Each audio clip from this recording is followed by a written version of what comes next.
We're back for another edition of Melanated News You Can Use. I'm your host, Lady Lila Brown, and today I'll be recapping the past month.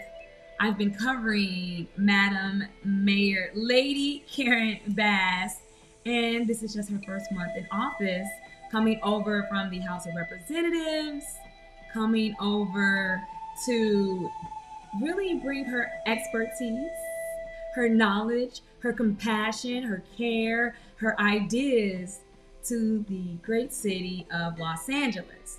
And I really love her approach so far. I've been learning a lot. I've been really ingratiating myself into local Los Angeles politics, and there's so many moving parts. A lot of it was disjointed, and now it's all back together. So I want to take this time to thank everyone that supported me along the way.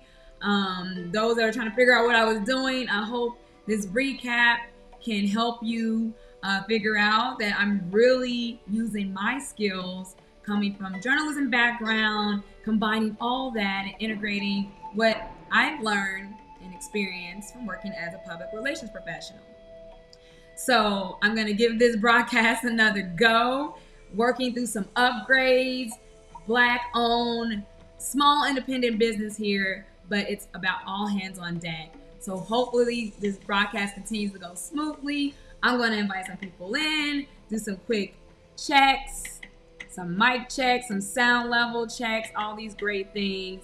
And then hopefully, we can have a smooth and successful broadcast because it has been a long time coming. So I thank you all for tuning in.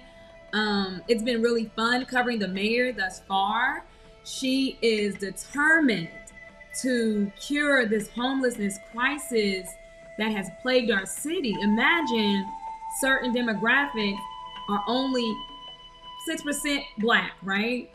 But 80% of that general population, that 6%, 80% of the homeless population. So you're 6%, let's run these numbers in. You're 6% of the general population, but 80% of the homeless population. That's weird. That's odd.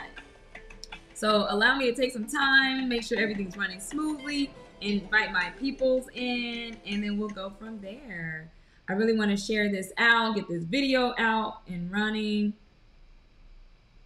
And thank you to... Great, I think we're running smoothly here today. And want to keep, man, it's been a lot of testing and upgrades. And like I said, I'm just using everything that I have to make sure I can deliver this because this is so important to me. I keep saying it's muy importante. So great. So let's take this time to invite some friends in, and then we'll go from there. Melanated News You Can Use. I think I'll get right into it. My first story is coming from her first day. Basically, Lady Mayor Karen Bass, she hit the ground running. Basically issuing a state of emergency for the city of Los Angeles. And this is important because that helped, really open up the opportunities in treating this like an emergency crisis.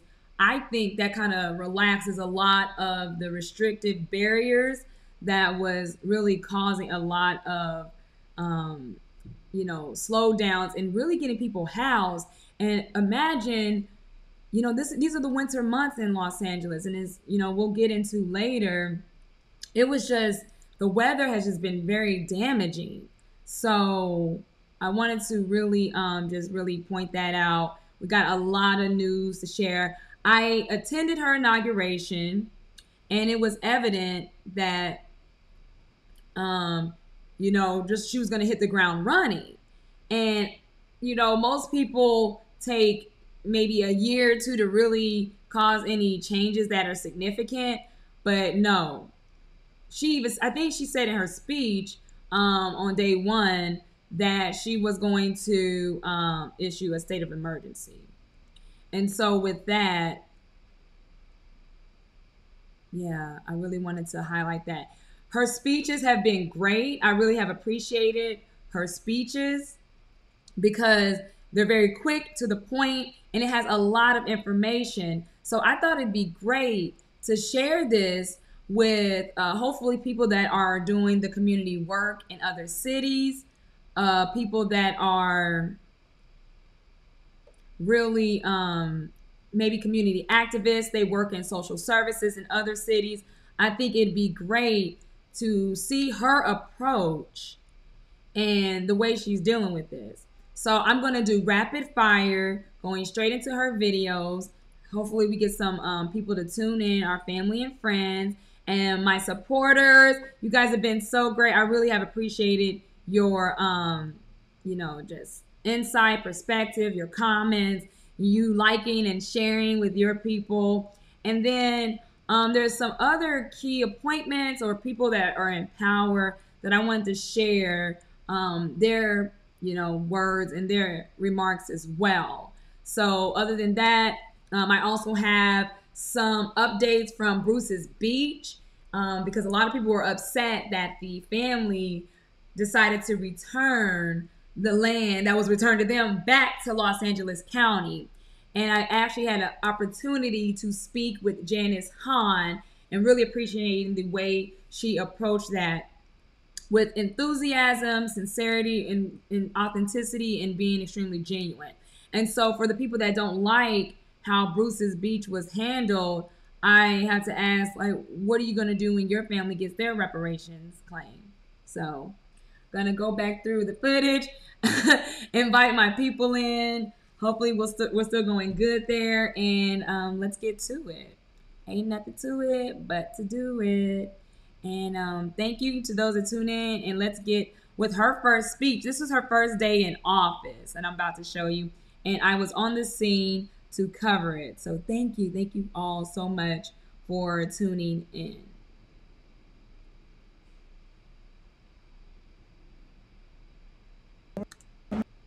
Welcome to another edition of Melanated News You Can Use. I'm your lady. Let me make sure I got a lot of tabs open here. So yes, I think all my videos are just going at once. So this is the day after the inauguration. I had to already get up super early. And I was at the Emergency Operations Center. So I'm reporting live from there. And it was really interesting because I didn't even know such a place existed. And she decided to utilize this, which I thought was very smart. So she hit the ground running. Like I said, it was already determined in her speech. So I had covered her the first day. And literally, there was no party really. Not on my end. I wasn't partying. Because we had to get up the next day and go straight to the Emergency Operations Center where they would normally declare natural disasters and hurricanes and things like that. So we'll run this again.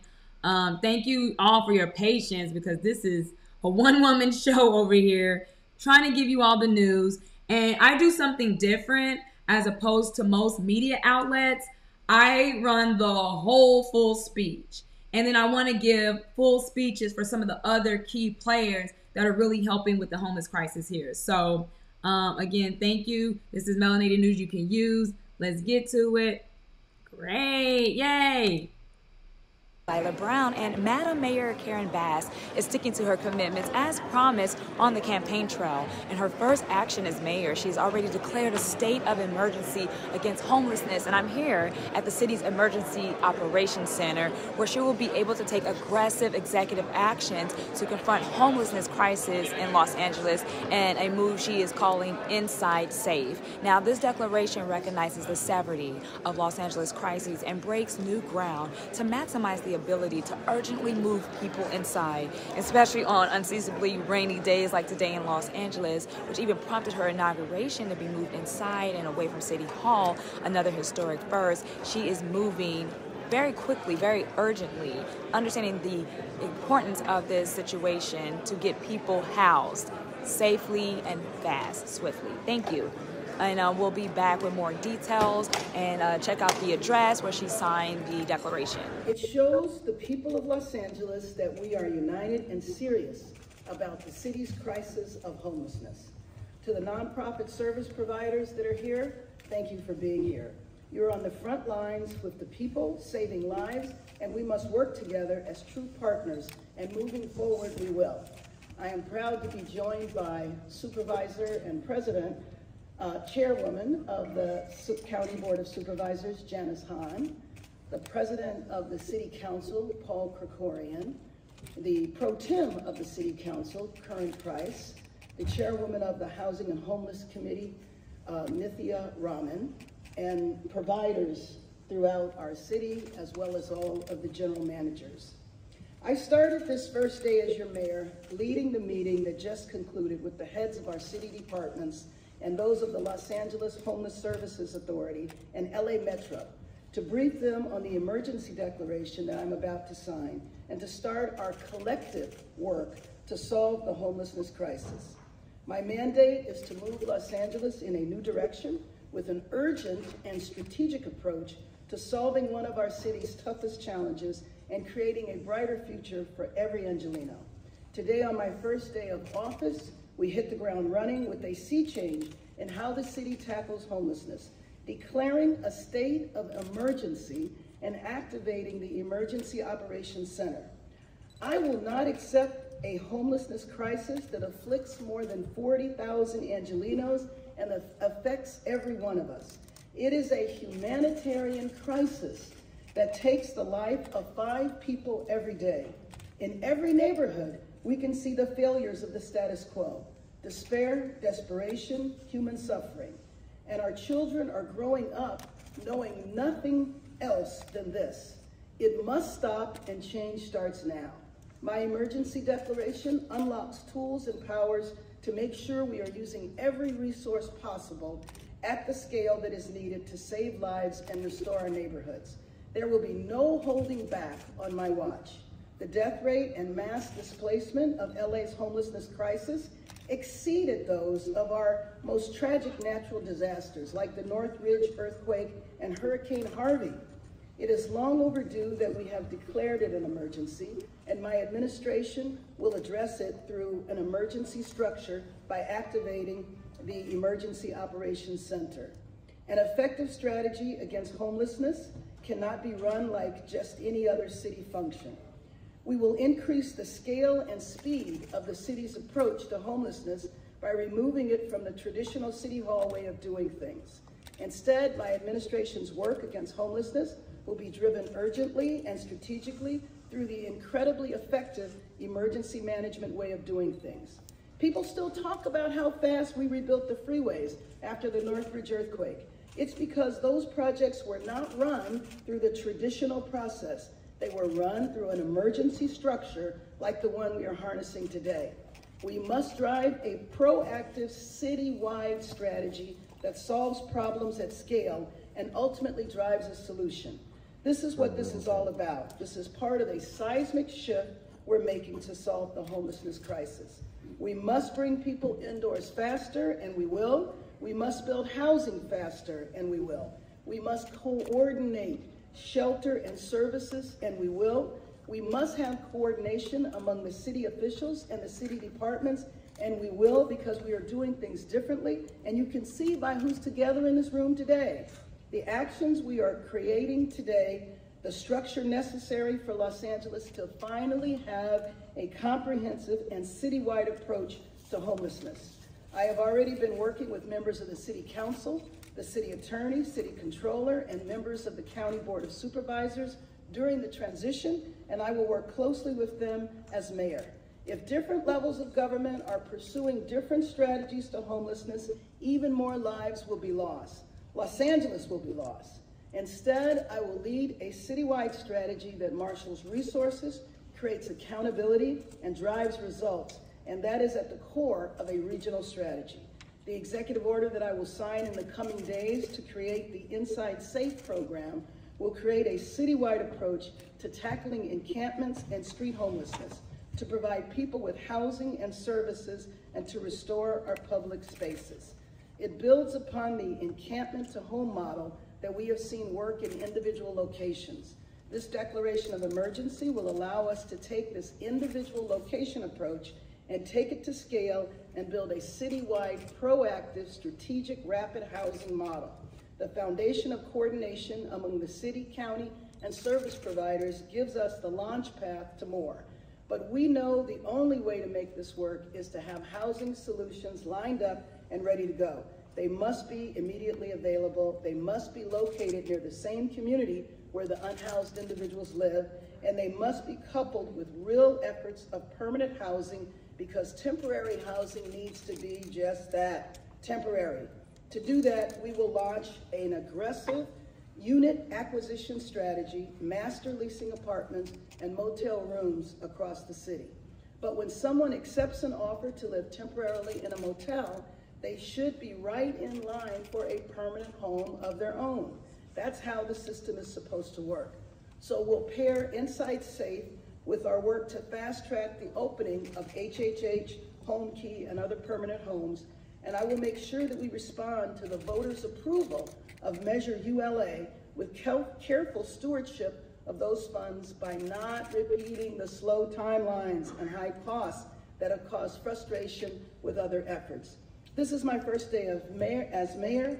It is a start of a new, urgent, and sustained approach to our greatest challenge. Again, thank you all for joining, and now we will sign the declaration. And can you go lower? I can go a little lower with this guy in front of me.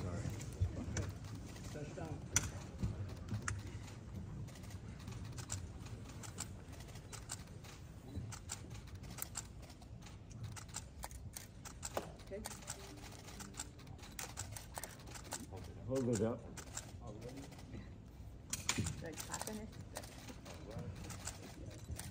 Look this way, please. And this way. All right, we're going to take the table now. And we are now driving a comprehensive and citywide encampment strategy through Inside Safe. This is a monumental shift for Los Angeles, but it is one necessary to save lives, to restore neighborhoods, and to change the future of our city. And we can only do that if we all work together with a unified approach. And that is why it is so important that the county board chair, Janice Hahn, the city attorney, the city controller, the council president, and council members are here today, along with our city department heads and partners from outside of government. Board Chair Hahn, I am excited for this new day of collaboration between the city and county, and let me call on Supervisor Hahn to. Okay, really, I want y'all to remember that name, Hahn. Janice Hahn, our county supervisor here. That is an important name when we're talking about Bruce's Beach. Okay, so last month sometime when I did my video, we basically talked about the whole process and how they were able to cut through all the red tape and all the restrictions that were basically trying to stop Bruce's family from getting their land back. So if you stick around, we'll be talking a little bit more about those direct steps and reclaiming the land and how to reclaim those indigenous rights that a lot of us don't even know that we have, because Pan-Africanism, critical race theory has really misled our people into thinking that they were from Africa, when your homestead and inheritance has already been delivered to your ancestors. And so we'll get into that. So that was her first day in office. I wanted to point that out. That was her first day as mayor, getting straight to business. So I'm going to keep it going, because from her first day to her first week as mayor, she was moving pretty quickly. So I want to keep everything going. Great, great, great. Welcome to another edition of Melanated News You Can Use. I'm your lady, Lila Brown, continuing coverage of Madam Mayor Karen Bass. In just her first week, officially 5 days in office, moving her agenda forward by taking Los Angeles in a new direction. Her plan takes an unprecedented and urgent approach to the city's homelessness crisis through an executive directive which will dramatically accelerate and lower the cost of building affordable housing and shelter in the city.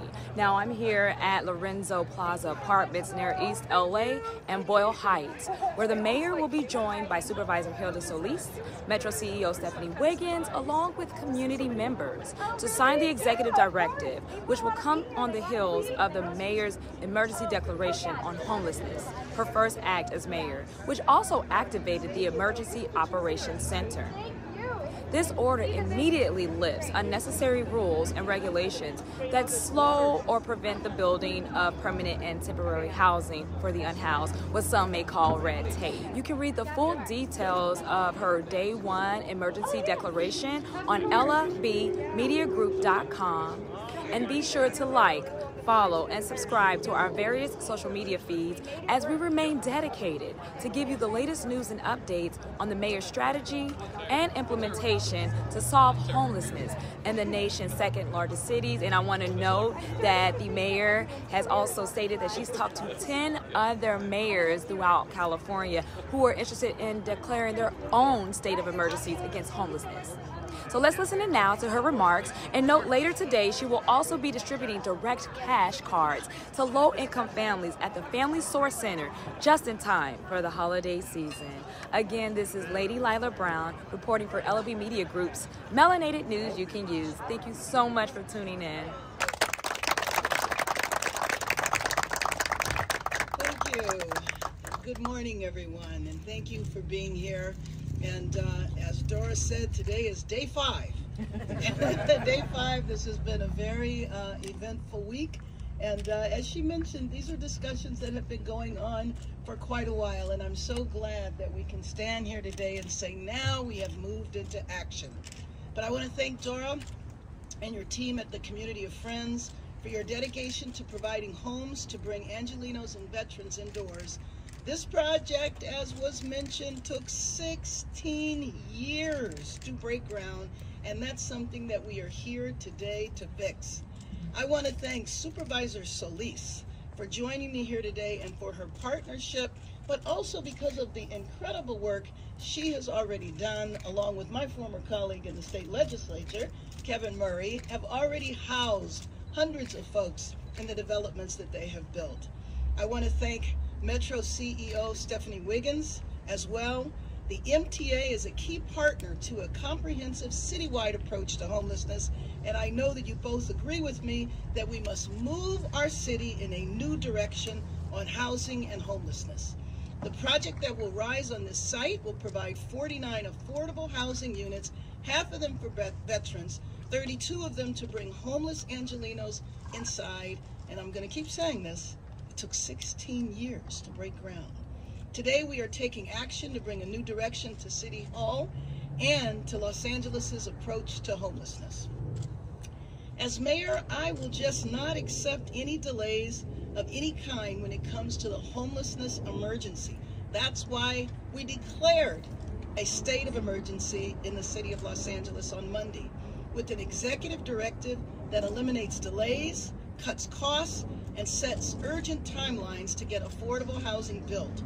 Everyone knows that time is money, and I will tell you, over the last year, I can't recount the number of times I have talked to people who try to build affordable housing, and they talk about the reason why it costs so much is because of the length of time it takes.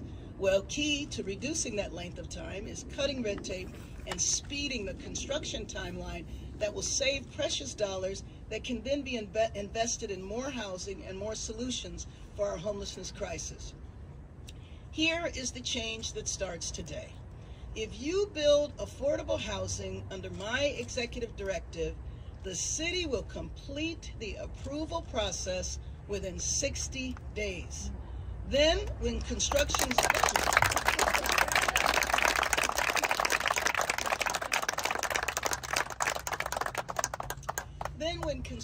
starts, the permit, utility, and certificate of occupancy process will be completed in just 5 days.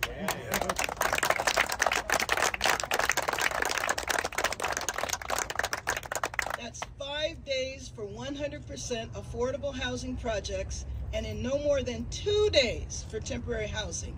That is the urgency we need at City Hall, and that is what we are delivering. How on earth could we expect to house 40,000 people if we continued business as usual?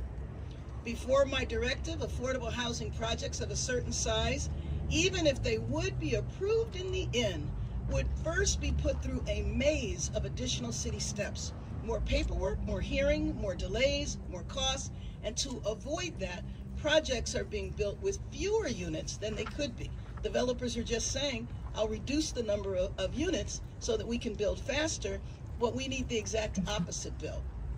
Moreover, to avoid needless, costly, and time-consuming red tape, affordable housing projects are only being built in certain locations and not others. And this is at a time when we need housing all across Los Angeles. I talked about this on Sunday. The neighborhoods where housing is being built are already neighborhoods that are severely overcrowded. That's why all Angelenos have to have skin in the game. With more than 40,000 Angelenos unhoused, we need more affordable housing, not less. With some of the highest rents and mortgages in the nation, we need more affordable housing, not less. We need more, we need it faster, and that's what my executive director will bring. By declaring a state of emergency, by activating the city's Emergency Operations Center, by signing this executive directive today, we are breaking City Hall away from its traditional approach that is focused on process and replacing it with a new approach that is focused on solutions, results, and speed. Thank you very much.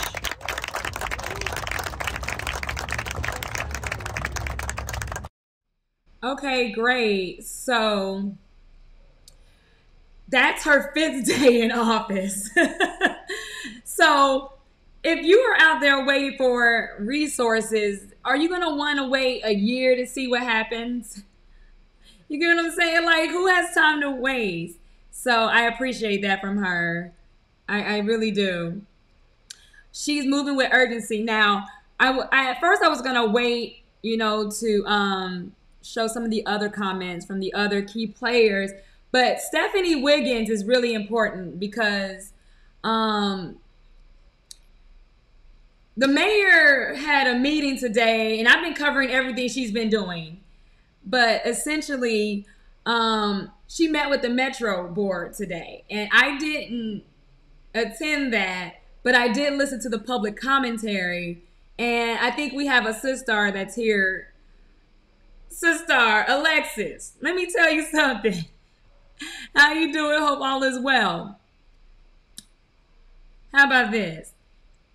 While some people were advocating for free Metro fares, they also noted that the police is basically harassing people who are evading fares. And fares on the Metro were free while we were in the pandemic. And of course, there's a certain demographic, black men, that are complaining that the Metro is bothering them, the Metro police. So I come into the Metro meeting today.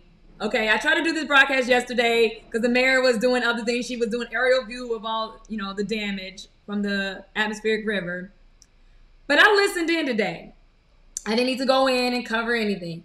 And when I heard the public commentary, it was black women advocating for us to get rid of the Metro police. Excuse you, sisters, Los Angelenos. There's been 2 deaths, okay? One was a young black woman who just moved to the city. So I'm all for getting rid of the fares and the payments, but we do not need to throw the baby out with the bathwater. We need the Metro police. I don't know why black women are always advocating against the police. We need protection, okay?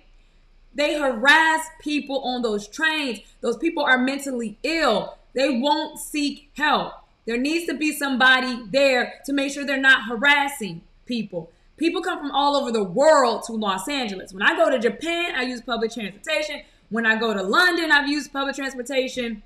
When I go to other cities, It's a great way to get around. This is the second largest city in these United States. We need the Metro Police. So I just want for anybody that's local and ends up watching my broadcast now or later, live or later.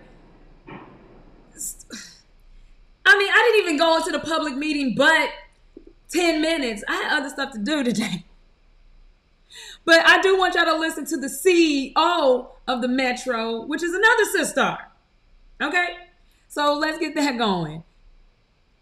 I'm all for the free fares, but let's not get rid of the Metro Police. Y'all are insane. Look over at Pershing Square. There's been 2 killings just last year that I've been made aware of. Y'all tripping. Y'all are tripping. Good afternoon, everyone. Thank you, Mayor Bass, for inviting me here to speak today. And thank you, Supervisor Solis, who, as you know, is a Metro Board Director, but she's been a visionary as it relates to our joint development program and affordable housing. The reason Metro is involved in affordable housing is because transportation and housing are inexorably linked. And when we talk about equity and social mobility, there is no better partnership than transportation and housing and land use and the importance of that. To be here in Boyle Heights with our partner, a community of friends, and Dora, I want to thank you for your perseverance and patience as we went through this prolonged period. I want to briefly say that the mayor's action today, this executive directive, is a clear example of what we mean by a whole of government approach to addressing this crisis. This is what has been needed. It's been great to witness in just 5 quick days, 5 quick days, the message of urgency meets the action of urgency. And the mayor needs to know, with leadership on our board, like Supervisor Solis, the entire board, and all of the 11,000 employees at Metro, we are committing to be a partner in accelerating affordable housing. In fact, we have over 1,000 units as part of our joint development program for the city of LA for affordable housing, and we have even more, as Supervisor Solis mentioned. I want to also highlight the importance of having skin in the game, our joint development program, and working with the city. This is a tool to address homelessness. The mayor talked about the importance of streamlining and cutting through bureaucracy. That is music to our ears, right? But I also want to say respectfully, from the mayor's first meeting less than 5 days ago, not only did she lift up the importance of the urgency of the issue and this crisis, but we're not only saving time with her executive directive, we're saving lives. She lifted up that almost on average 5 Angelenos a day lose their life on the street. And some of them, unfortunately, are found on the Metro system. And today, that begins to end. So thank you, Mayor Bass. Thank you, Supervisor Solis.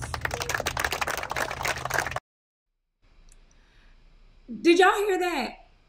She said that every day they're finding at least 5 deaths on the streets of Los Angeles, you know?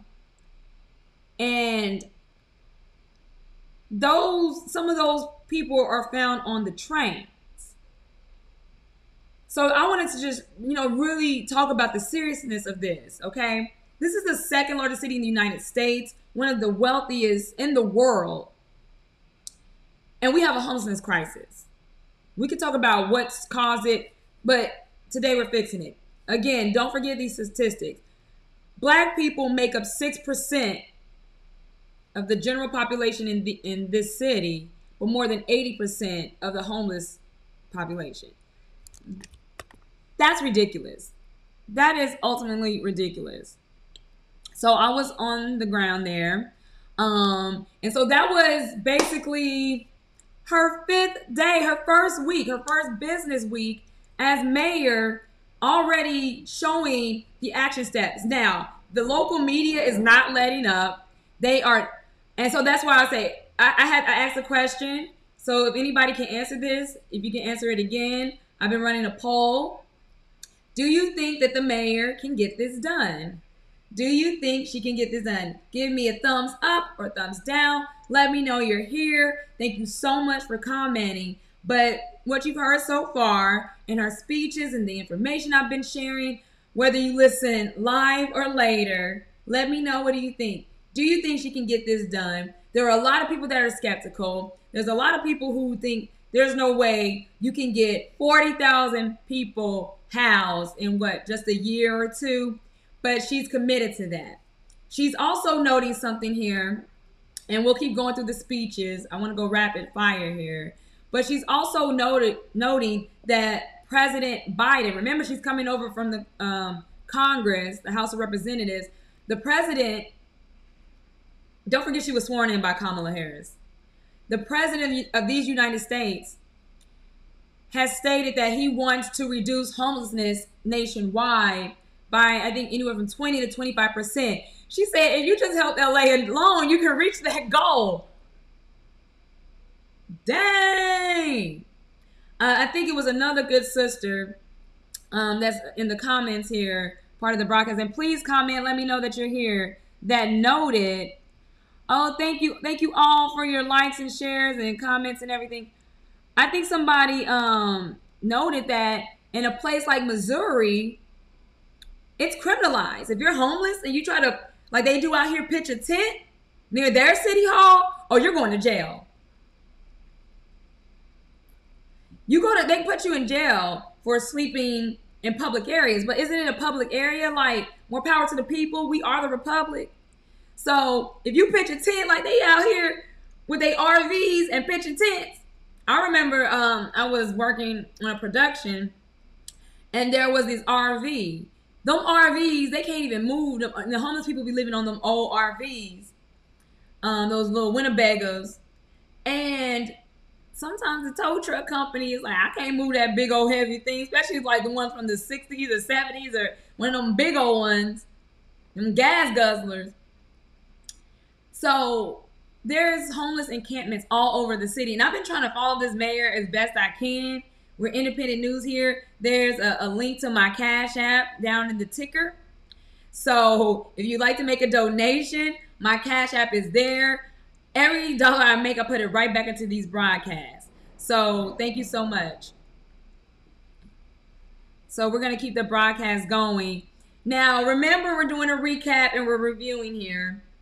And I'm going to bring some indigenous rights into this. I was already going to celebrate the winter solstice with the Tatavian Indians. I just so happened to be working in this area. And a family member and I was talking like, winter solstice, where did the fall season go? It's already the end of 2022, we're thinking. So we're going back. I'm taking y'all back a little bit. So we're getting into now, of course, the holiday season. And so we're going back. And so we were with the Tatavian Indians, the Mission Band of Indians. I don't know what it is, but every time I talk about the Tatavian, I got to really do this with sensitivity. That's why I want to make sure all our cylinders are running here. The Chumash, the Tonga, these are Indian groups that they claim are not even here anymore. So when you see certain indigenous groups, I'm trying to really approach this with care and sensitivity. We don't know what happened, okay, to the group that was before the Tatavian. So the group here, there was an indigenous group of people before this group here. But nonetheless, we went to the mountains and we did the indigenous ceremony. We did a sunrise ceremony to celebrate the winter solstice. So I wanted to bring that to the broadcast. And when I found out the mayor was going to be there, I was like, well, look at Goddess, because I just so happened to be filming in this area. I just so happened to be highly interested in, like, oh my God, and I saw that call time at 6 a.m. I was like, how am I going to do this? The TV show I was working on. But ladies and gentlemen, this all worked out so beautifully. So they had an acorn gathering and I was able to join. There's still so much that I want to share, but I was able to bring in the winter solstice, and that just let me know I'm on the right path. So I thank you all for your support and your comments and the emojis, and let me know do you think she can get it done? Do you think she can get it done? Okay? Because remember, as goes California, so goes the nation. Don't think that other mayors in other cities aren't paying attention to this strategy. That's why I'm so adamant about getting this broadcast out. Let me know, do you think she can get it done? Give me a thumbs up, whether you're listening live or later. Let me know. Thank you so much. Share the video. Invite other people to come in, because some people might be community activists working on this. I have a lot more information to share outside of this broadcast as we continue to solve the homelessness crisis. It is going to take all hands on deck, and I'm doing my part to get the word out there. So I want to share this as we were making our way. We're recapping here. This is December of 2022. Literally, this is just her first few weeks in office, and she's making history. Again, Mayor Karen Bass, the second Black African-American, whatever you want to call us, the second Black African-American to be mayor of the city, coming out of Mayor Tom Bradley, who was mayor for 20 years, who the country clubs in this city wouldn't even allow him to be a member. So he created the Los Angeles City Business Club, and then everybody had to flock to him and his city club. He ended up becoming mayor for 20 years, and his last term was in 1994.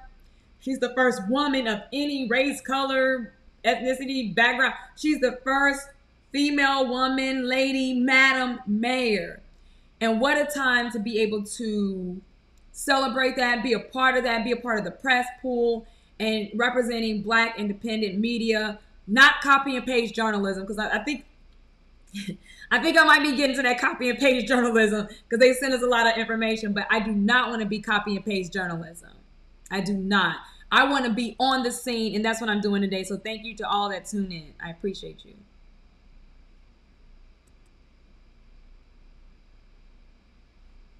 This is Lady Lila Brown of LB Media Group's Melanated News You Can Use, up early at sunrise to report on a cultural community event that brings Angelinos together with a special reminder to acknowledge the original people and First Nations of this land. In celebration of the December winter solstice, Mayor Karen Bass has joined the leaders of the Tatavian Band of Mission Indians, in addition to community members, in a sunrise ceremony to recognize the official start of winter. Madam Mayor has certainly been making the rounds to recognize groups of all faiths during the holidays, and whether you are religious or consider yourself to be more spiritual, the longest night and shortest day of the year is a natural and astronomical occurrence that has played an important role in cultures worldwide from ancient times until today. Now, the indigenous ceremony began with words from Mayor Bass. There was a prayer circle, smudging, and this is just before sunrise, followed by an acorn gathering demonstration and an oak tree walk at the Chatsworth Nature Preserve, which used to be the site of the Chatsworth Reservoir, a former water storage of the Los Angeles Department of Water and Power, who was also the co-host for the program. Later, Mayor Karen Bass will join service providers and experts to sign her executive directive launching Inside Safe, Los Angeles' first citywide proactive housing-led strategy to bring people inside from tents and encampments for good, and to prevent encampments from returning. Stay on the lookout for a full episode of Melanated News You Can Use for some of my favorite stories this week, where we'll also dive deeper into the true historic lineage of the Tatavian people. You can get more information from this event via our social media feeds, so be sure to like, comment, and subscribe, and also visit ellabmediagroup.com for related content. Until next time, take care and good luck. Thank you so much for inviting me here today. And Cynthia, thank you for that introduction. And not just that introduction, but your leadership of the DWP and your leadership in our city for a number of years. And it's my delight to be able to work with you in an entirely different way now. Thank you also to the tribal leaders here for sharing that powerful blessing. It's an honor to be here in your presence and to participate in this ceremony with you, and I look forward to doing this on an annual basis. Your message to take care of ourselves, our communities, and each other is one that we carry not just for a new season, but a new chapter in our city. This is my #1 priority, We are faced with a crisis in our city that everybody is very well aware of. And I think in this season, especially as it's getting cold, as the weather is difficult for some, we have to think about our brothers and sisters who are on the street, and several of them who didn't wake up this morning. So taking better care of each other and our city really demands a fundamental shift in our thinking, away from no, that's not my problem, to how do we work together and get to yes. I know we can, and I know that we will. We had 2 dark years of the pandemic, and we're all ready for a new day. Our change is to welcome, our charge is to welcome that day with solutions that leave no one behind. And that includes Indigenous Angelenos. And I want you to know that as mayor, I'm committed to strengthening our ties and taking steps to right our historical wrongs. I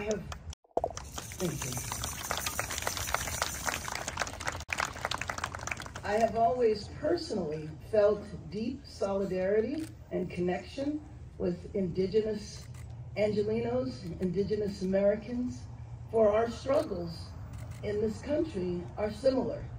And it's that struggle that, to me, balances us, keeps us focused, and keeps us committed to building a city that is more just. There is a role for everyone to play in making our city stronger and healthier, and I'm looking forward to doing that work with you. Together, I know that we can build a Los Angeles that takes care of everyone.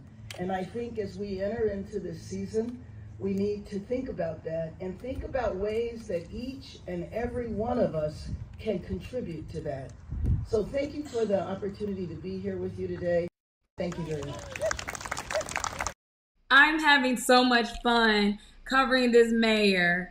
I did want to share a little bit of the ceremony from the winter solstice as they honored the 4 great directions. And I had to go back through the footage because I noticed that they said 4 great directions, but when I went back through the footage, they actually ended up doing 5, which I say there are 7 great directions. So at least they didn't just stop at 4, which is just so basic and common. So I do appreciate that. So thank you. So I do want to share a little bit of the ceremony. And I also wanted to note there was a special song that the Indians did. And they were playing and the music is hypnotizing sometimes. It's very hypnotic. And there's just this gust of wind that came, and I said it felt like an eagle swooping in.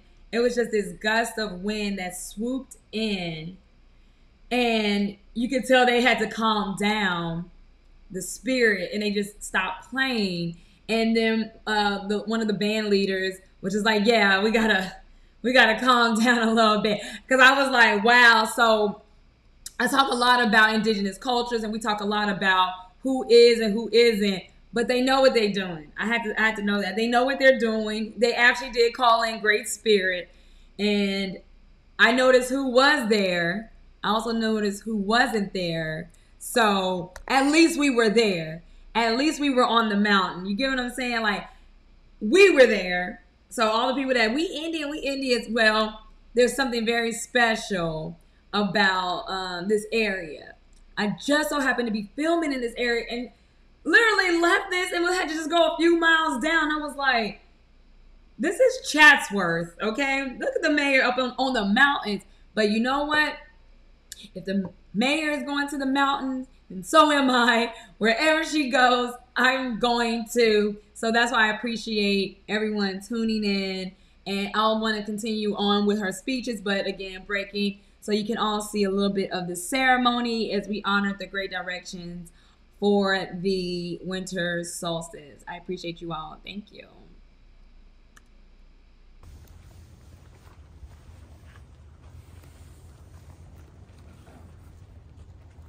We're going to do a 4 directions. Blessing, if everyone's in the same seat.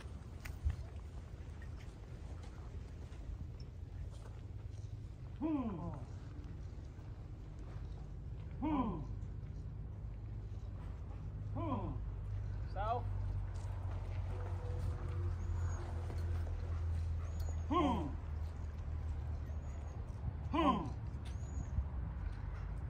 West.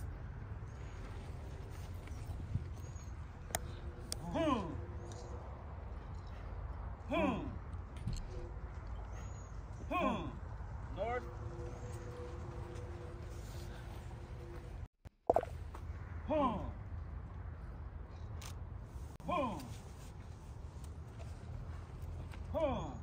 Center.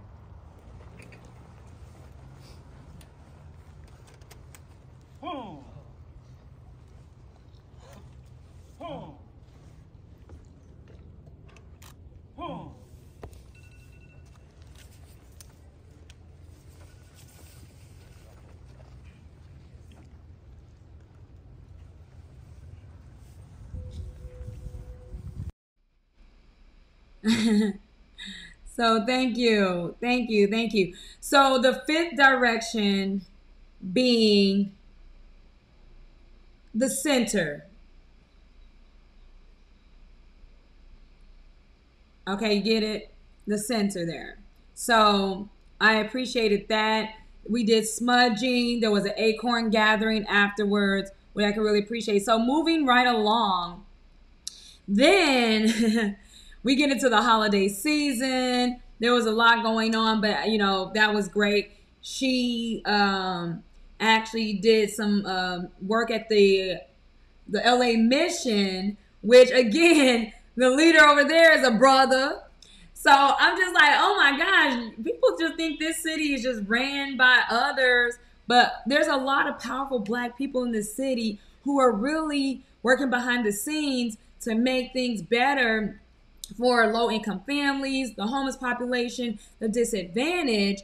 And even though they're doing all this work, there were still barriers. And I think we finally have an ally with this mayor. So while she has issued a state of emergency, that has really got the attention of the governor. Now we're going on just from the city. Now we're getting into the state. So again, still around the holiday season, there's so much need. There's a lot of glad tidings, but Governor Gavin Newsom then brings down his delegates and they come in from the state capitol. They just swarm in. And I just have to say this too. I don't get to always, be emotional when we're doing this, but we were at the Tom Bradley Tower, which is the pinnacle spire for City Hall. And I didn't know that was named after Tom Bradley, but they had a powwow at Grand Park, and I was just like, I love this tower. I love the City Hall statue. I took a picture with the TP, and it was aligned, and I took this beautiful photo. I'll probably share it later. And then to know that that is the Tom Bradley Tower is very, very special. So I was already emotional this day.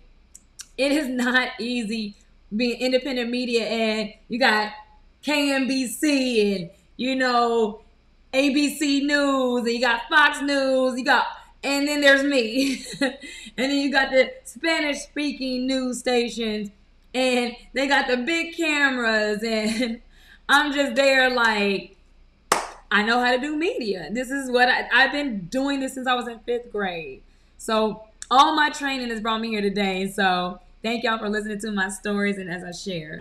This is Lady Lila Brown from LB Media Group's Melanated News You Can Use at City Hall's Tom Bradley Tower for more coverage of Los Angeles Mayor Karen Bass. The mayor is meeting with a delegation from Governor Newsom's administration, led by Lourdes Castro Ramirez, the Secretary of Business, Consumer Services, and Housing Agency. Mayor Bass continues her work to bring to bear a whole-of-government approach to Los Angeles homelessness crisis following unanimous votes on her homelessness strategy from the Los Angeles City Council and County Board of Supervisors, and many of us know how that vote went. But here we mean by the whole-of-government representatives from state housing and community development, and get this, the State Housing Finance Agency, the State Civil Rights Department, the LA County Homeless Initiative, the LA County Development Authority, Los Angeles Homeless Service Authority, and various city departments all in attendance. Recently, she signed an executive directive launching Inside Safe, which will assess street homelessness across Los Angeles. And then proactively engage with people living in tents and encampments based on which locations are most chronic and where people are most in crisis. The mayor continues to note the immediacy to begin to moving people living in encampments indoors. Once interim housing, social service agencies will provide wraparound care to each participant to transition those previously living in encampments into permanent housing, improve their well-being, and promote their stability. Such an effort will simultaneously enhance the safety and hygiene of our neighborhoods for all residents, businesses, and neighbors. Cabinet members have been directed to submit a report to the mayor's office on all items related to the Insight Safe Action Plan by March 31st, 2023, and so we'll be sure to follow up on that. This is Lady Lila Brown with another edition of Melanated News You Can Use from LB Media Group's reporting from City Hall. Be sure to like, comment, and subscribe to our YouTube, Instagram, and various social media feeds as we continue to follow the mayor's plan to cure homelessness in the city of Los Angeles. Make sure you tune in, LBmediagroup.com. Thank you so much for tuning in. Until next time, take care and good luck. I want to first thank Secretary Castro Ramirez for joining us today and for leading this delegation from Governor Newsom's administration to come to Los Angeles. What Angelenos see here today is the way forward. City and state government working together every single day to bring unhoused people inside and to prevent families from falling into homelessness.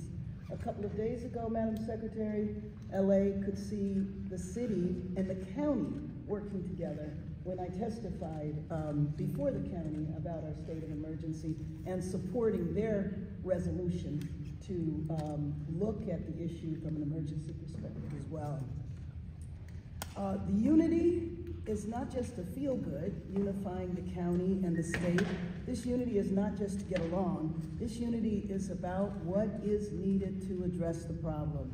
So my mission is to move Los Angeles forward, and that requires a new, urgent, and strategic approach to addressing the homelessness crisis.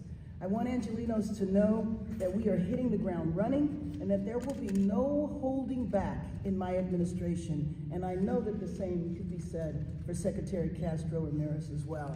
Because with more than 40,000 Angelenos unhoused today and 5 of them dying every day, this is an urgent humanitarian crisis, and I will not stand by and allow for communities to suffer.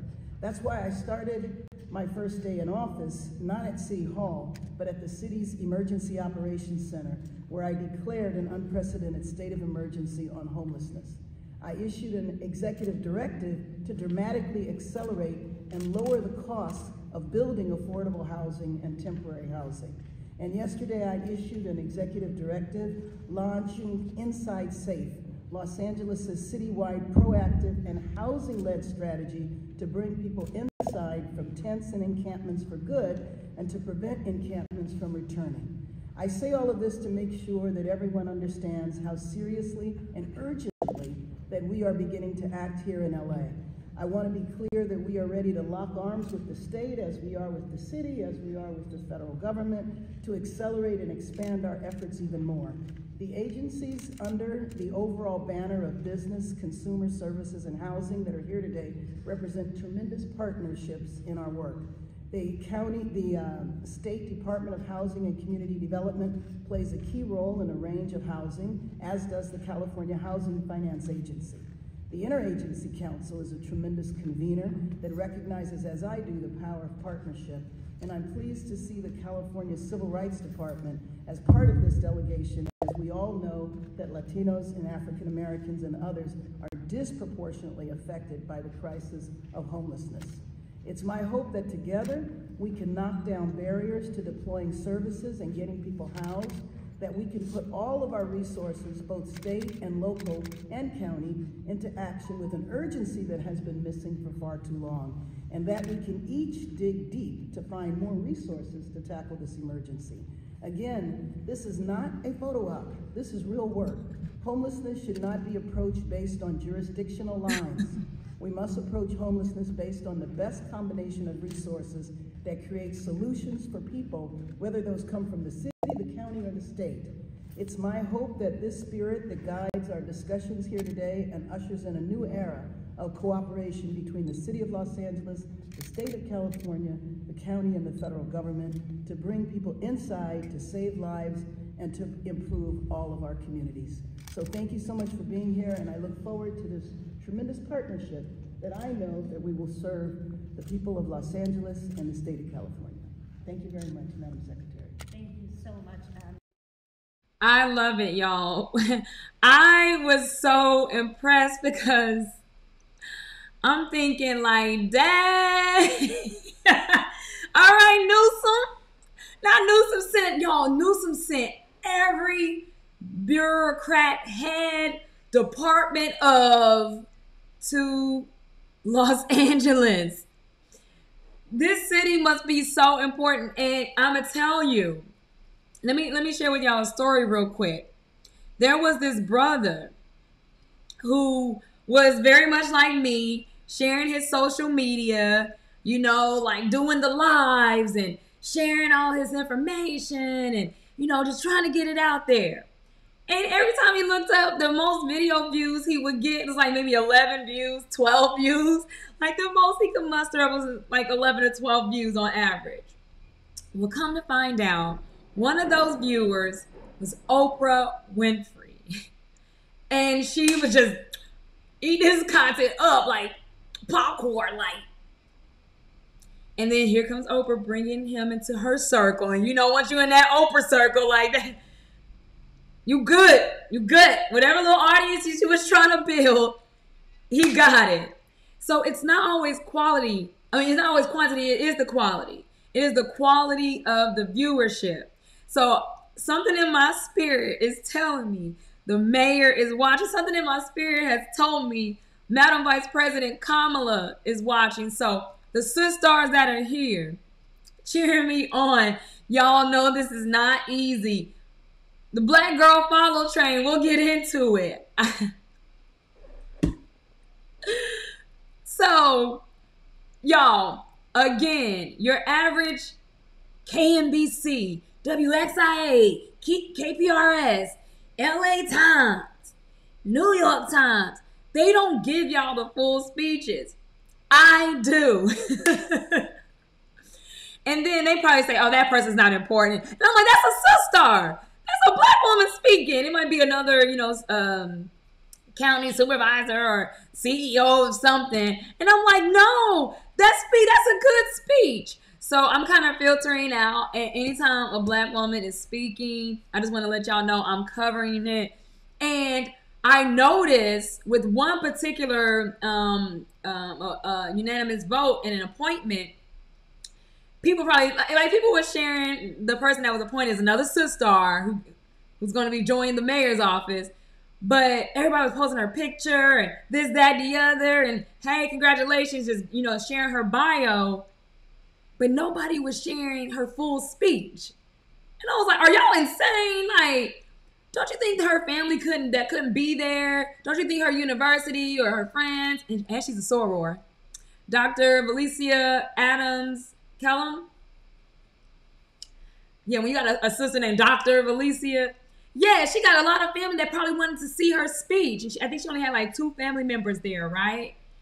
And yo, that video was getting some views, and I was like, yo, somebody must care enough to watch. So there are probably politicians that want to be against this mayor, or maybe there's people that are interested, that are really genuinely interested. I went on Fanbase, and a person that's not even from Los Angeles told me that she cried when she saw my report on the mayor because she had faced homelessness, and she felt like somebody finally heard her prayers.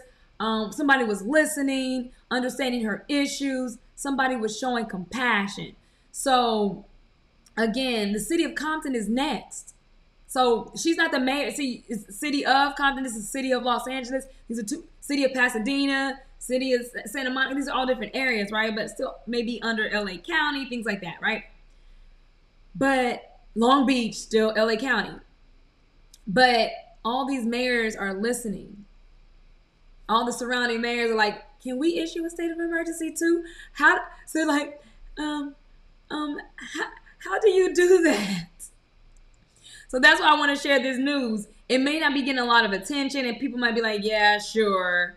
But I think what she's doing, y'all, here's another update. She cleared a homeless encampment at Venice Beach. She got 92 people housed at Venice Beach. Cleared an entire encampment site and got them inside. It may not be, luxury living, but she got them inside safe where they can be warm, sleep in a bed, take a shower. And she noted they're not just putting them in this house and be like, sayonara, we fixed it. They are actually following up, making sure that they are still being taken care of. Like she said, wraparound care. So I just wanted to just note that. That's my feedback. I love it. Compassionate care. We did compassionate care when it came to cannabis. And so we're getting to the point where, okay, everybody's like, okay, we got a new mayor. People are, oh, great. And the honeymoon is over. Back to business as usual. And what does that mean in LA? Gang violence, mass shootings, police terrorism. And so we know that Patrisse Cullors, the co-founder of Black Lives Matter, is an LA native. She's local here. She's a resident here. And her cousin was killed during an encounter with police. He was fatally attacked. I don't watch the videos. Many of you know that. I don't engage and I don't ingest. I don't consume that type of content. But from one of the glimpses that people share, kind of invading your privacy with social media, kind of saw glimpses of it there. It looked like a car accident or a routine traffic stop. Somehow, either way, the police were called to a car accident scene or something like that, something similar. Not sure what happened in the street. It looked like he was being pinned down and attacked, and he lost his life. Now, that same week, LAPD had also taken the lives of 2 others that were not reported at all. Oscar Sanchez being one of them, Patrisse Cullors' cousin being Keenan Anderson. So then the mayor got word of this and she issued a statement. Of course, I shared that statement. And part of doing my investigation, I was like, Democracy Now! Pointed it out for me. And I shared it in my reporting. And then I just wanted to share, this is where Mayor Karen Bass, we were at the 31st Empowerment Summit that was also created by a brother. We were on the campus of HBCU. We'll get into that. Charles R. Drew, School of Medicine and Science, the only HBCU in California. And she spoke there and she brought this up. So I did want to share the remarks because he was an educator. Patrisse Cullors' family member was so clearly she's LA native. She has family here. He was in the education. I believe he even taught elementary school or middle school, but either way, he taught like K through 12, and he was unfortunately killed by LAPD. So back to business as usual. Police terrorism once again rearing its ugly head, and I just wanted to share this story with you all as well. And here's her remarks. I witnessed individuals who were in crisis and needed help, and families who I know are now grief-stricken. And all of us know Patrisse. And I was reading the article in the LA Times today, and I don't know if you had a chance to read that article, but you should read it, because I just think about the families who now the images will be drilled in their minds forever of watching the last few moments of their families live. And what Patrisse is quoted in a paper today is saying is that she has spent so many years comforting other families, and now she's in that situation and trying to figure out exactly how to handle it. I believe that a thorough and transparent investigation must take place, and the results made public regardless of what is found, and a clear understanding that actions have consequences.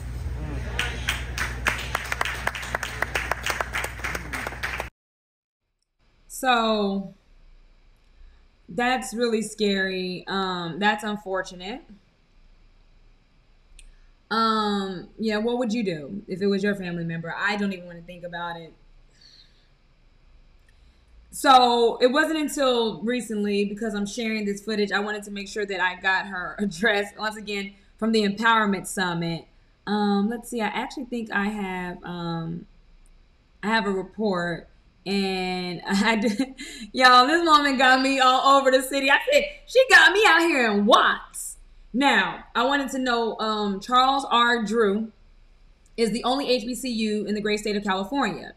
And this is a HBCU that our people put up in the 1960s because there were no hospitals nearby in the area. If families were facing trauma, and even with the gang and gun violence, any type of domestic hurt, emergency issues, they would have to go to Cedars-Sinai. They would probably have to go to a downtown area type hospital, or maybe Hollywood. There were no closed hospitals that could treat rapid emergency cases for the area of like Watts, South Central LA, Compton. So our people put up a school of medicine and also a medical center. I also want to note that Mayor Karen Bass's background before she got into politics was nursing. So I thought, again, the stars are aligned. I love HBCUs. I'm so fond of this mayor. I admire her, y'all. I'm trying to keep my comments to myself. She is gorgeous with that natural. She is just so beautiful. I'm just so in awe. And I'm going to say this. I never saw her so loose, telling it like it is to the crowd. But I did want to file a report. This is my coverage of such story on the campus. Y'all, it was cold this day. It was raining. But while I'm covering, I'm like, but she is working on homelessness. Some people did not have a home to go to. I was walking in. As soon as I'm beginning my walk into this area to find out where am I, my father calls me. And then as he called, it just starts raining. And I'm just like, I'm not used to this rain in LA. Who thinks to bring an umbrella when you're going out in Los Angeles? I barely had a jacket that would be weatherproof. It was crazy. And then I'm like, I said, Father, you must just know in your spirit that I'm at an HBCU. Just totally called me out of nowhere. And again, all this, and then there's the MLK area. I think it's like the hospital in this area as well. So if you don't know, take some time, learn more. This is an HBCU that our people started in the 1960s, continuing the history of creating for ourselves based on our own need. So HBCUs, we can start an HBCU today, because 100 and 200 years from now, it'll be historic. So I wanted to file this report, give you all more information as the journey continues covering this mayor. Coming fresh on the heels of successfully clearing a homeless encampment on Venice Beach with her Inside Safe initiative, housing more than 90 people, Mayor Karen Bass recognizes that economic opportunity is also key for the population's most vulnerable by speaking at the 31st Annual Summit of the Empowerment Congress on the campus of Charles R. Drew University of Medicine and Science, California's only HBCU. Founded in 1992 by then Los Angeles City Councilman Mark Ridley Thomas, the Empowerment Congress serves as a model and precursor to the City of Los Angeles neighborhood councils. Heading into the Martin Luther King Jr. holiday, today's event was emceed by Tavis Smiley, and county officials joined, such as Supervisor Holly Mitchell, Los Angeles County District Attorney George Gascon, and County Sheriff Robert Luna. It seems no challenge is too big for this mayor, as she demonstrates an understanding that all of these issues are interconnected. Just last week, she met with and listened to staff from Los Angeles Sanitation and Environment for Care, Comprehensive Cleaning and Rapid Engagement services for unhoused Angelenos, while also declaring yet another state of emergency after weather-related damage swept through the area, causing fatalities and resulting in power outages, even mudslides and massive floodings. But she didn't stop there. Also taking time to meet with Governor Gavin Newsom to announce the acceleration of the state's new framework to deliver substance use disorder services to Californians suffering from severe mental health disorders. This is Lady Lila Brown once again on the scene, reporting the latest whereabouts of Mayor Karen Bass and happenings within the city of Los Angeles. Be sure to like, comment, and to subscribe to my YouTube as we head into the celebration of MLK for not a day off, but a day on for service. Also, check out my website, ellabmediagroup.com. Thank you so much for tuning in, and until next time, take care and good luck. Yay! We're filing her reports and we're getting it in. Y'all, I'm knocking them out. Look, where's she going today? What's she doing? I am there. I am there. I'm so happy to be covering her.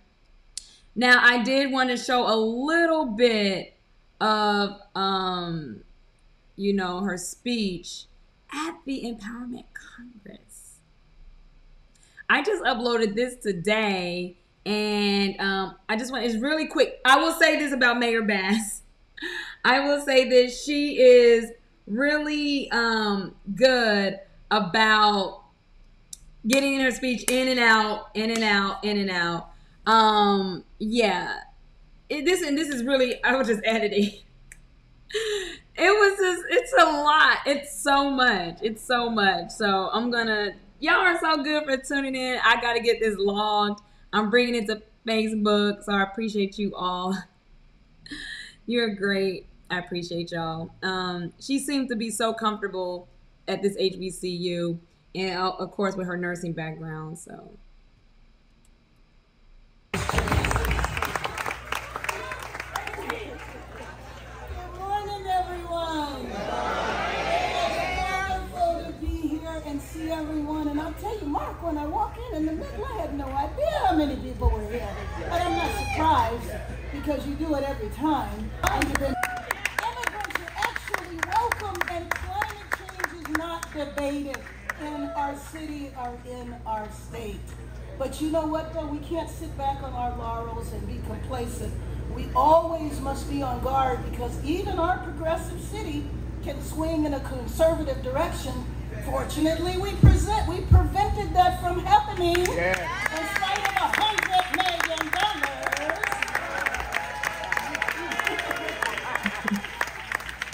But when people don't believe that the government will address their needs, they can and will resort to responding in ways that disproportionately hurt people, especially people who are least able to defend for themselves. That's right. So that's why I believe in order for Angelenos to begin to believe that we can solve our humanitarian crisis, we have to start by ending the suffering on our streets. Yeah. Thousands of Angelenos sleeping on our streets every night, and we know that this morning 5 of them did not wake up. It really is a horror that should shock all of us to our core. And one of the things that worries me is that it's been a lot of years now, and there's actually a whole generation that has grown up thinking that this is normal. But those of us who have a few years under our belts know that this was not always the way it was, Mark. It wasn't. But we do know that 30 years ago, we were fighting to house people in South LA when people in other parts of the city weren't even thinking about it because it didn't touch them. But now, this is an emergency that I believe requires every level of government to work together, and all Angelenos to step up. Yeah. That whether we are housed or not, we have a responsibility to end this crisis, and every Angeleno has skin in the game. This is what we do when we face a crisis in this city. This is what happened with COVID. Businesses that were suffering stepped up anyway and helped out Angelenos.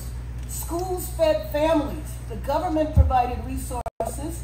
And when we've experienced earthquakes or civil unrest, we've all stepped up and helped others. Well, I want you to imagine for a minute LA. What do you think LA would look like if Angelenos joined together across the city to collectively solve the problem?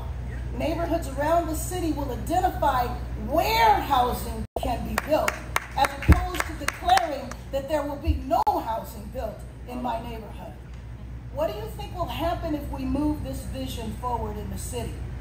We need to purchase and convert motels, hotels, and commercial buildings into temporary housing so no Angelenos will have to resort to pitching a tent. After a short period of time, that's right, we need to see this happen.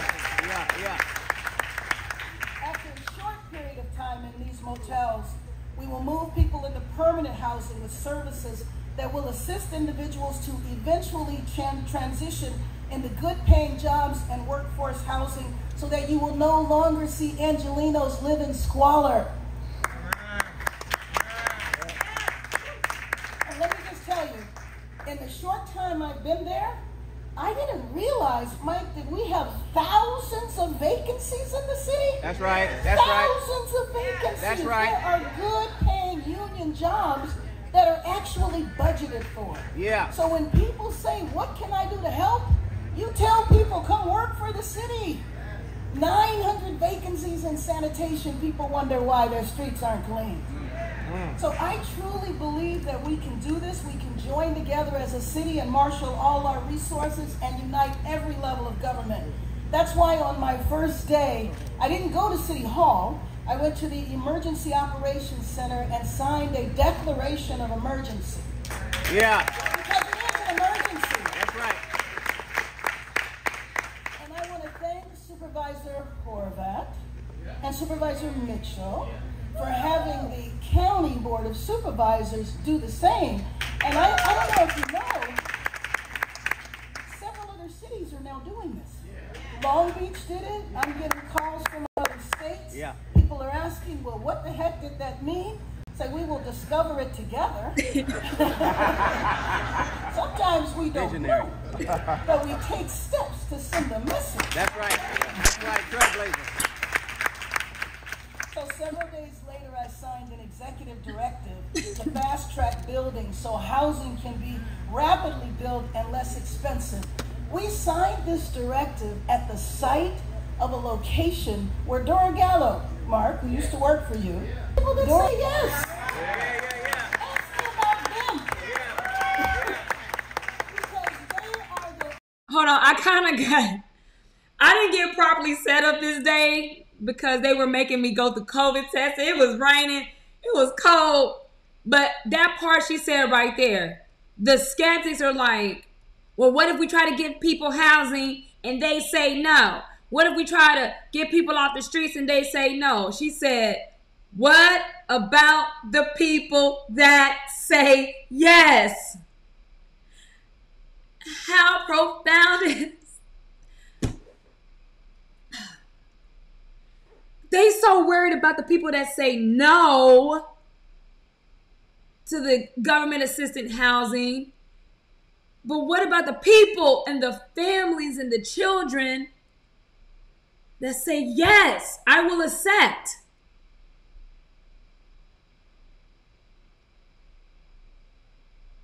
I'm sorry, that's just...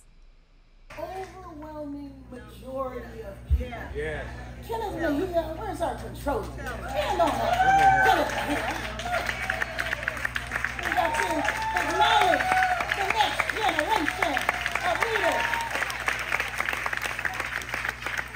So we're working together because he wants to document and track and provide the tools because people need to know where their money is going. So Inside Safe has successfully addressed chronic encampments in Hollywood and Venice. When encampments are cleared because Angelenos are housed, neighbors can reclaim their streets like residents in Venice did this week. Housed and unhoused Venice residents suffered together for years, and now housed and unhoused residents are being taken care of, and people can walk the streets again and park their cars along the streets. The reclaiming of neighborhoods is something that I learned from Community Coalition years after I left the coalition. Years after I left the coalition, there were parks in South LA that communities, neighborhoods, families couldn't go in anymore because unhoused people were there, because young folks involved in drug trafficking and drug using were there. They spent months clearing out the park and not getting people arrested, not calling the police, but clearing out the park. And then the neighbors, the families came back and reclaimed those parks.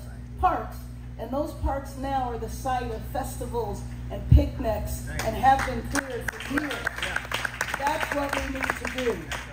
Yesterday I went to the motels and visited the people that left the tents to hear how they were doing. And we're going to stick with them. It's not a matter of sending them to a motel, leaving them there for a couple of months, and then when the rain stops, they go right back.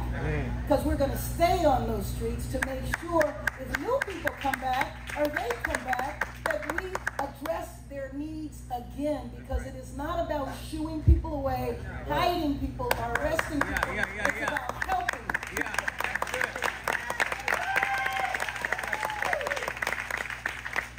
So let me share some good news with you. Last month, President Biden announced that his administration wants to reduce homelessness by 25% in 2 years.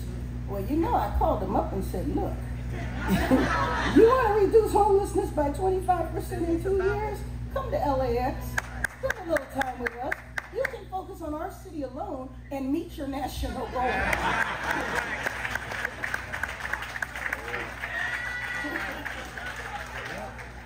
So yesterday that call was answered.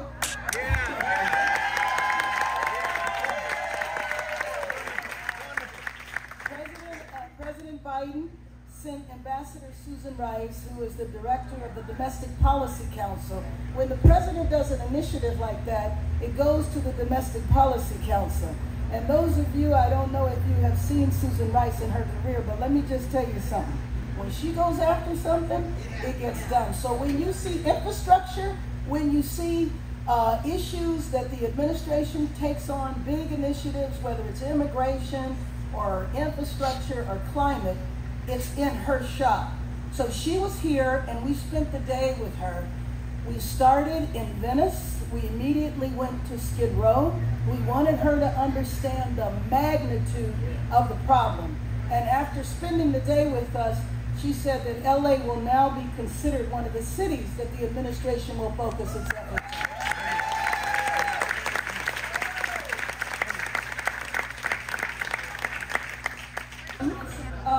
Text Janice Hahn and I and asked if we wanted to be in the first cohort of the Care Corps. Care Corps is controversial. It's controversial, but give us the tools and we'll make it work. It might be a concept, but the point is, it is inhumane to allow people who are profoundly mentally ill to die on our streets. That is inhumane. All of us have seen people that can't take care of themselves. All of us have seen that. People who are a danger to themselves and a danger to others. And the only thing we have right now, the only tool in the toolbox, is a 5150, which means we can keep them for 72 hours and then dump them right back on the streets. We wouldn't sit back and allow somebody to starve to death in front of us. Why would we allow somebody to suffer from an illness and leave them untreated? So while I'm excited, I witnessed individuals who were in crisis and needed help, and families who I know are now grief-stricken. And all of us know. Great. Okay, great. So as you can see, she was preaching. She was preaching. She was that's the most comfortable I've ever seen her. That's the most, like, just, whoa. Y'all, we were breaking news. I just kind of released that today. Y'all, there was no white media there. Y'all, there was no white on media. I want to check out some of y'all's comments. I appreciate y'all.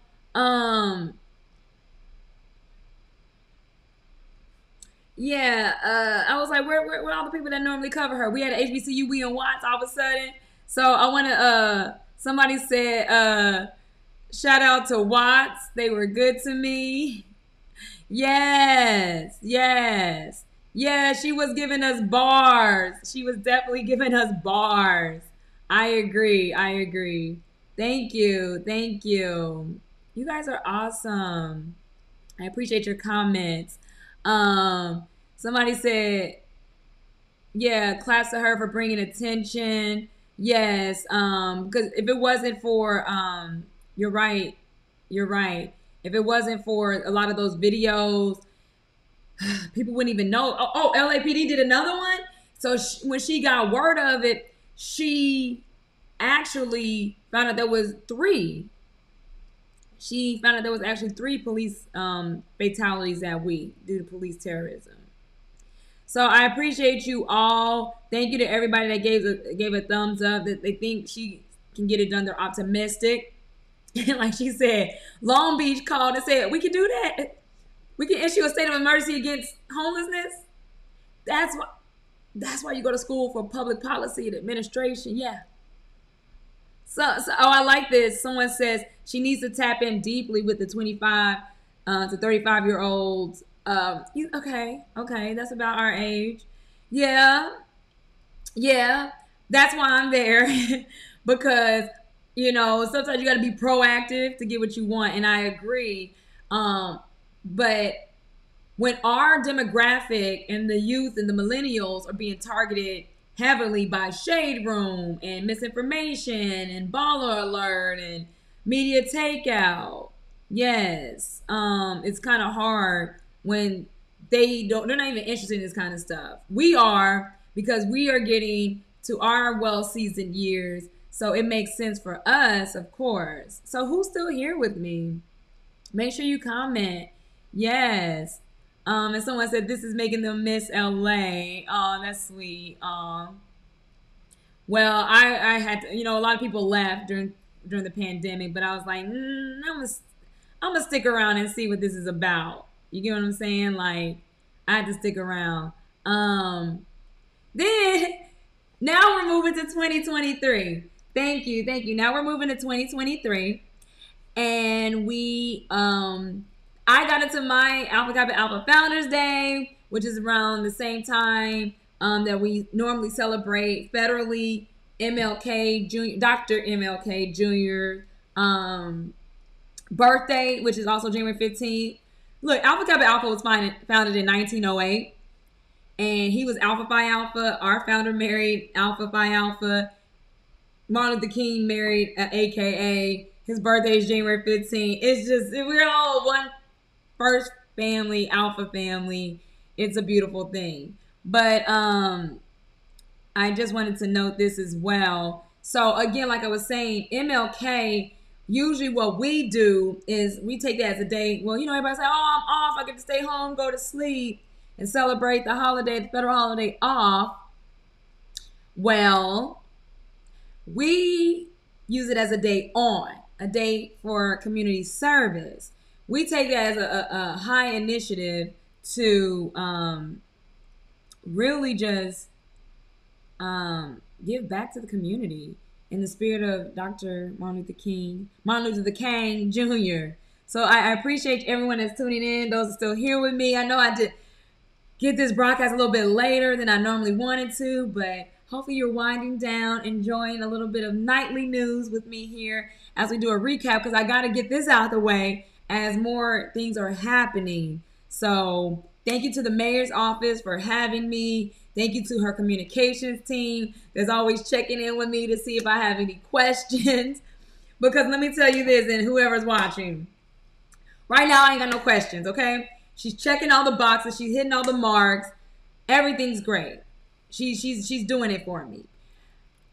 Be happy I don't have no questions right now. I'll see how the media is coming at her. And right now I'm fond and I'm happy. And in the day that I do have questions, We gonna lay it on her. Don't worry. Those times are coming. And when I do have questions, I want it to be a one-on-one exclusive. These are the things that make or break a career in journalism. But we gonna just take this. It's almost like I'm saying it's permissible. We have no qualms. We're all good. Just keep on doing what you're doing. I ain't got no issues. I have no criticism. I'm in full support. And I want to help her with the favorable publicity. You got a friend in me, Mayor. And I know that's not always, you supposed to be objective. But trust me, we need compassionate care right now as we're addressing this. And I love that they say they're not combating homelessness. That means like fighting the homeless. She's curing the homelessness crisis. I love, these are more compassionate terminology that I just never thought to use. We're gonna combat homelessness. Hey, you come here, homeless. It's like, no. You wanna cure. You wanna cure and care. Okay, you get it? So right now we don't have no questions. This is, you may pass. No questions. This millennial is gonna take a different approach. And I'm gonna say this one time, and I'm gonna say it only publicly. There was a sister girl from like the Sloss and Crenshaw type who was on that Hotep train and woe unto me and critical race theory and we victims. And she was following the mayor on the campaign trail. Why, I didn't even bother because I already knew she was going to win. She was real mean and nasty. She was real mean and nasty. I didn't like how she was approaching it. And I was like getting ready to support her till I started to notice how she was covering the mayor. She was campaigning. I said, oh, she doesn't know. Oh, she doesn't know. You want to be on your Clubhouse? I challenge the mayor. You want to be on that hardcore? We on that, girl, we on that soft life. We on that soft femme life right now. I said, oh, she doesn't know. Oh, ye of little vision. Again, like she said in the previous speech, the mayor said, basically, he spent $109 million to lose. She only spent $9 million to win. That was obscene. Rick Caruso, her challenger, as what she was running for mayor, spent $109 million talking about he gonna cure homelessness. While he was out there campaigning in Pasadena, in Santa Monica. I know what he's trying to do. He's trying to obstruct from them building that affordable housing in Santa Monica. They don't want to build no affordable housing projects in Santa Monica. He's trying to obstruct. I said, oh, she doesn't know how politics work because she's too busy trying to be a male worshiper. Who's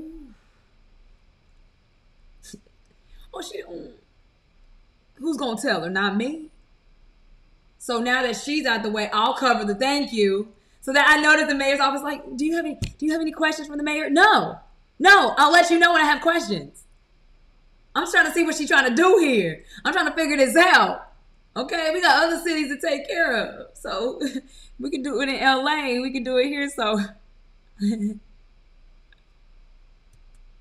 this is Lady Lila Brown from LB Media Group's Melanated News You Can Use on the scene at the Los Angeles Coliseum, where Mayor Karen Bass just spoke at LA Works' annual Martin Luther King Jr. Day of Service. Where many may see the King holiday as just another day off, groups from throughout the nation, such as the Divine Nine of the National Panhellenic Council, to volunteer providers such as LA Works, take time to give back to their communities. What better way to honor his life and legacy by recognizing our responsibility to each other following his courageous example of service. LA Works creates and leads programming to address critical issues in LA by mobilizing targeted volunteer communities from family, corporate, general community members, and older adults, as its mission is to increase volunteer participation in the community, build the capacity of nonprofit organizations to achieve their missions through access to volunteer labor and other resources, and also educate and encourage people to engage in the broader social issues affecting the greater Los Angeles community. The Day of Service will go on with a host of panel discussions along with a community service vendor fair here. So be sure you take time to check out LA Works. They're doing some amazing things. Also, be sure you like, comment, and subscribe to my YouTube to stay in the loop on the latest news and events affecting our local communities with a focus on Mayor Karen Bass. Also, check out my website, LABmediagroup.com, as we head into this new year, focusing on continuing coverage of reparations, American Indian rights, and the intersection of Hollywood and sports. Again, thank you for following LB Media Group, melanated news you can use. Take care, and until next time, good luck. Presenting from today. It's also known as Tubangar. This is the ancestral unceded home of the Gabrielino Tongva people. I'd like to acknowledge the Gabrielino Tongva as custodians of these lands and water and pay my respect to their elders, past, present, and emerging. And then also, thank you, Mayor Bass, for your wonderful words. She encourages us all to be a better community. Mayor Karen Bass.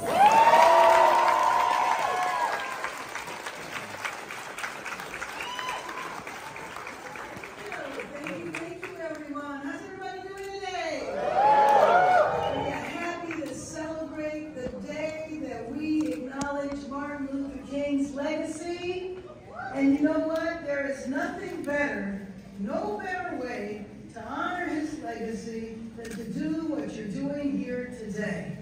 The spirit of volunteering, the spirit of helping other people, to me, is exactly how we should celebrate his birthday. It's important to remember all of the accomplishments that have happened since he passed away several years ago, but it's also important to me on this day to recommit to his vision, to recommit to his dream, and to continue moving our city forward.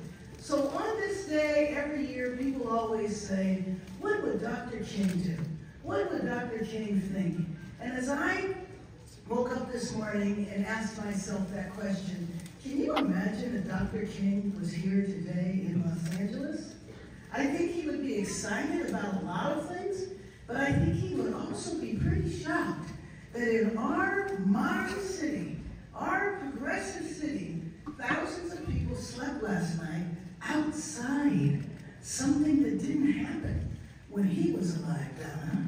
And I know for a lot of the young people here today, you have grown up thinking that tents on the street is just a normal way of living. But that's just not the case. We didn't always have thousands of people sleeping on the streets. This is a relatively new phenomenon. I know when I was growing up, we didn't even use the term homelessness.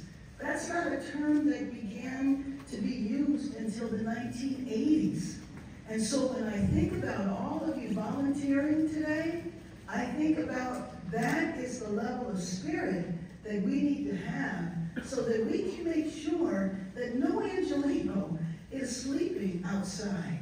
And I'm hoping that you will spend your time thinking about that and looking for how we rededicate our volunteerism, how we rededicate our city to make sure that all Angelinos come inside. We know we need to build housing in this city, but one thing that is so important is that we need to build housing everywhere in the city. Not just in certain neighborhoods, but everywhere.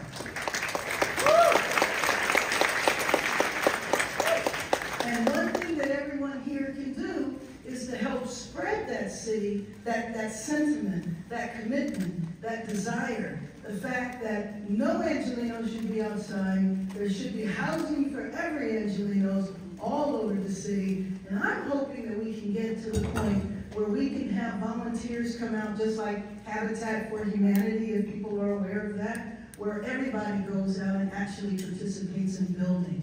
And then when we have housing for people, there are going to be furniture, there are going to be kitchen supplies, and that we start volunteering and contributing those type of supplies versus what we've done historically, which is making sure that people who are unhoused have food and have blankets, but that doesn't bring them inside. So we want to change that and start bringing folks inside. There's so much to do in our city to improve the quality of life, to make sure that Angelinos feel safe, And I've always believed that the best way to bring about real change is when everybody is involved. Sometimes we expect politicians or we expect other leaders to bring about the change, but I think the best change that really lasts, is change that involves massive numbers of people. So I'm very happy to be here with you today to look out in this crowd, and I want to thank the LA Works team, and especially the executive director. Where is she? Where's Debbie, the executive director? Here she is, with her beautiful daughter. Thank you for the invitation to be here, and thank you for your work over all these years. I appreciate it. One thing that Debbie and I were talking about before, now I've been mayor now for 1 month. 4 weeks, that's all. But one thing I've learned in these 4 weeks that Debbie and I were talking about is that the city of Los Angeles has thousands of vacancies. These are good paid union jobs with benefits and pensions.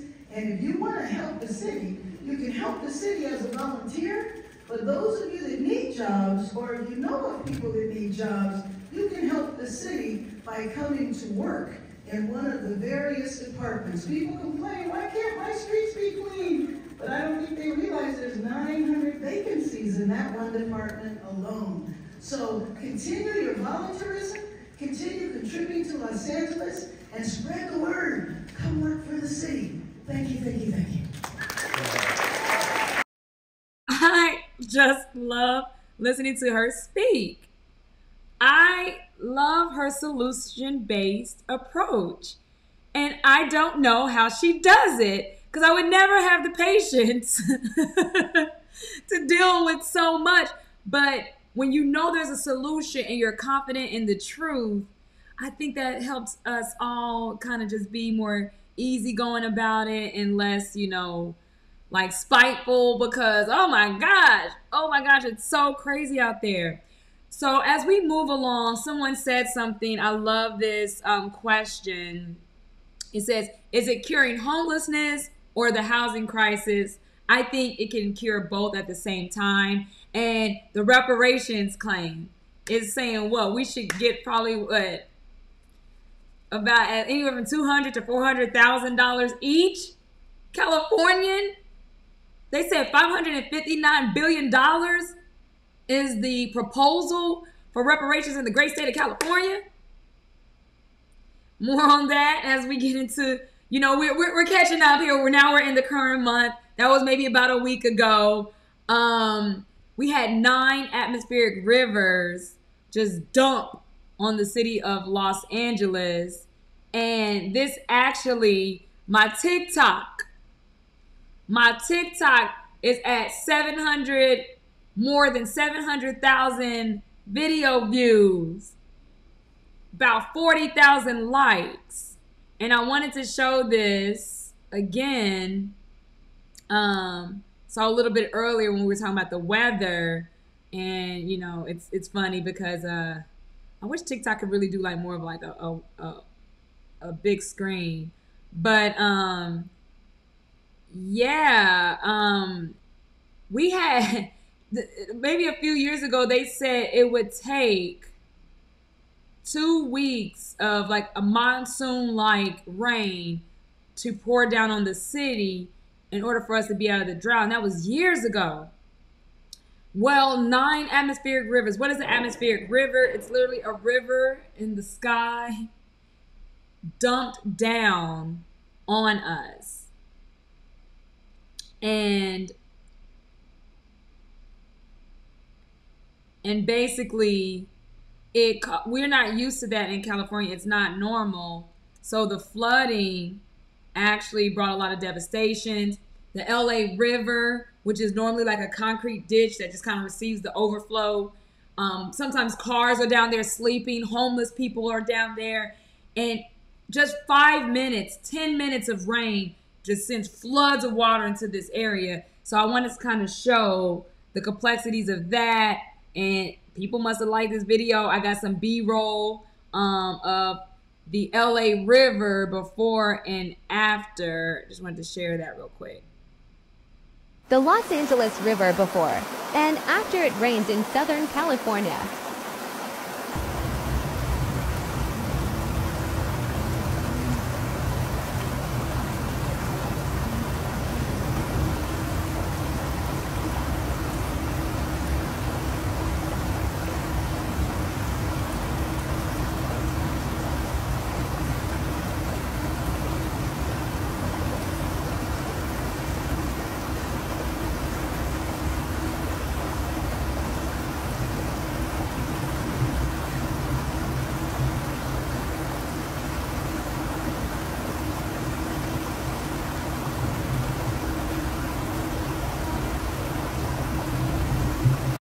Yeah, that really messed up the city. There were mudslides. That's what it normally looks like that little, all that concrete. That's pretty much it. That's pretty much all maybe a puddle. You can see a little bit of it there. I was trying to get that footage. Just that little puddle there. See, not much. But all of a sudden, there it is. All this water, it caused so much devastation. So we had to go into FEMA, had to come in. It was bad. So the mayor's dealing with that right now as well. Yeah, she's got to deal with that. So there's some emergency assistance that needs to be provided. And I think that's what Cherokee Nation is offering some assistance as well. We'll get into that. Yeah, I have so much news. That's why I was like, I got to do this. There's so much other stuff that I probably need to do. But I had to get this report done. Just a little bit more from the mayor, and we'll hear from one of her appointments. And then we'll get into Cherokee news. I do have some more information real quick that I want to give because they are working on returning the land and heirs property. This is what a lot of us have been talking about with generational wealth. And we are the heirs. We have an inheritance. And so part of our being the rightful heirs and the land allotments that our ancestors received, it's now time to set a structure on how to get that back, how to get that land back. So it's some vital information. I saved the best for last. Whereismyland.org was very instrumental in helping the family with Bruce's Beach. So yes, make sure you check out that information. We'll get more into genealogy. We'll get back into more indigenous rights. I just wanted to recap the first month. But here we have it again.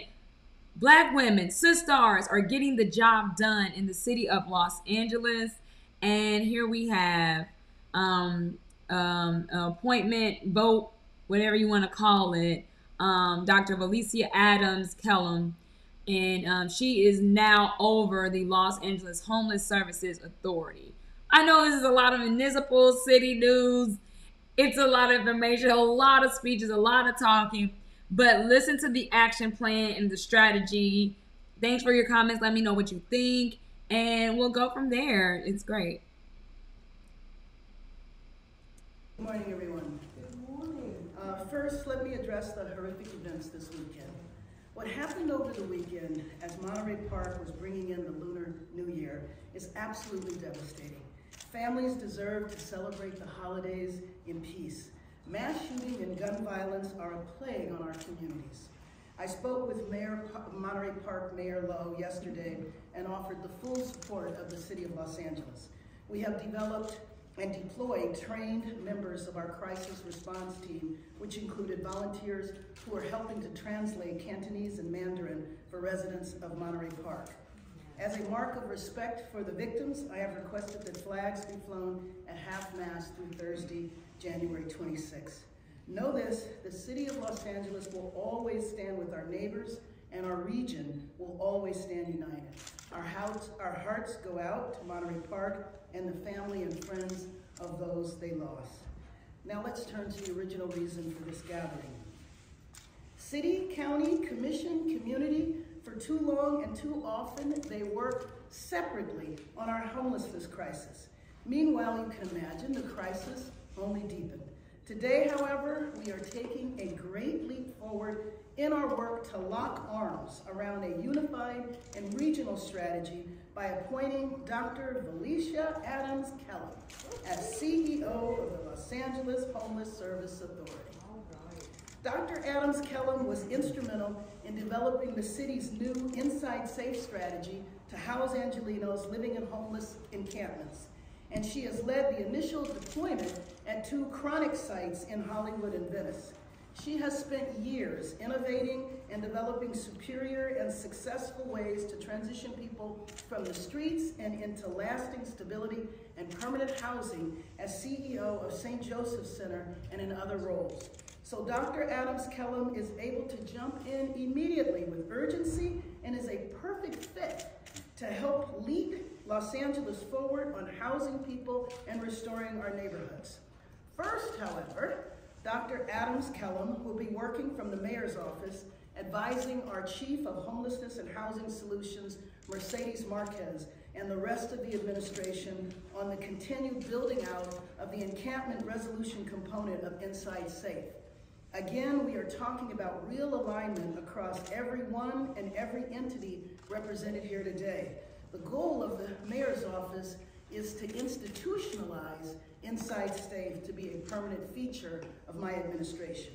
The people standing here today exemplify the new spirit of unity and urgency we are all bringing to Los Angeles' crisis of homelessness. The chair of the County Board of Supervisors, Janice Hahn, County Supervisor Lindsay Horvath, and Chair of the LASA Commission, Wendy Gruhl. We are not standing here just symbolically. We are getting big things done on homelessness together. Together, we have issued unprecedented emergency declarations on homelessness in the city and the county. I might say in the county in the next few days, the city of Compton is examining issuing a state of emergency. Together, we are building out the Inside Safe encampment solution. We are cutting red tape to build housing faster and at a lower cost. And Dr. Adams Kellum, we are bringing new leadership to LASA that is completely aligned with the city and the county's efforts.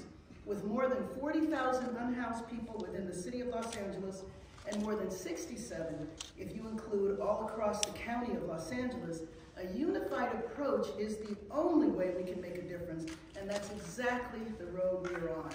Supervisor Horvath decided to appoint herself to the LASA Commission, taking on an entirely separate job. And Supervisor, I'm going to join you at the next meeting.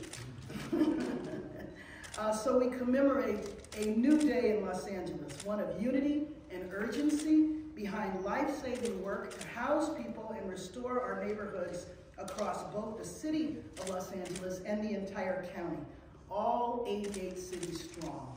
Thank you to everyone. Oh, yeah. What do you want?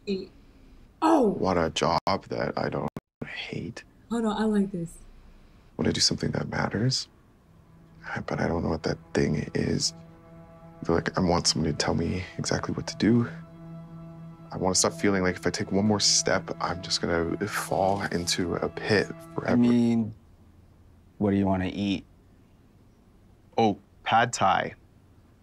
Yeah, so 2 orders of the pad thai. Yep, that's everything. I just wanted to show that ad.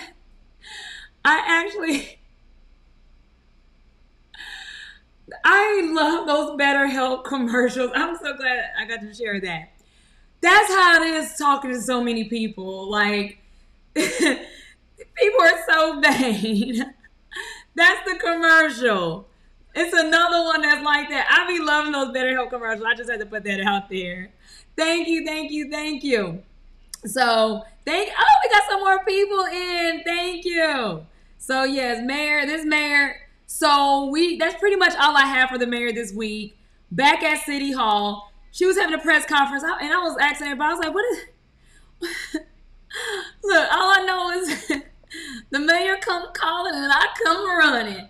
But when I was like, what is this press conference about? Does anybody know that? It's like, you didn't get the blurb? I was like, yes, but I'm getting a little fatigued. Who are these people? I said, this better be good.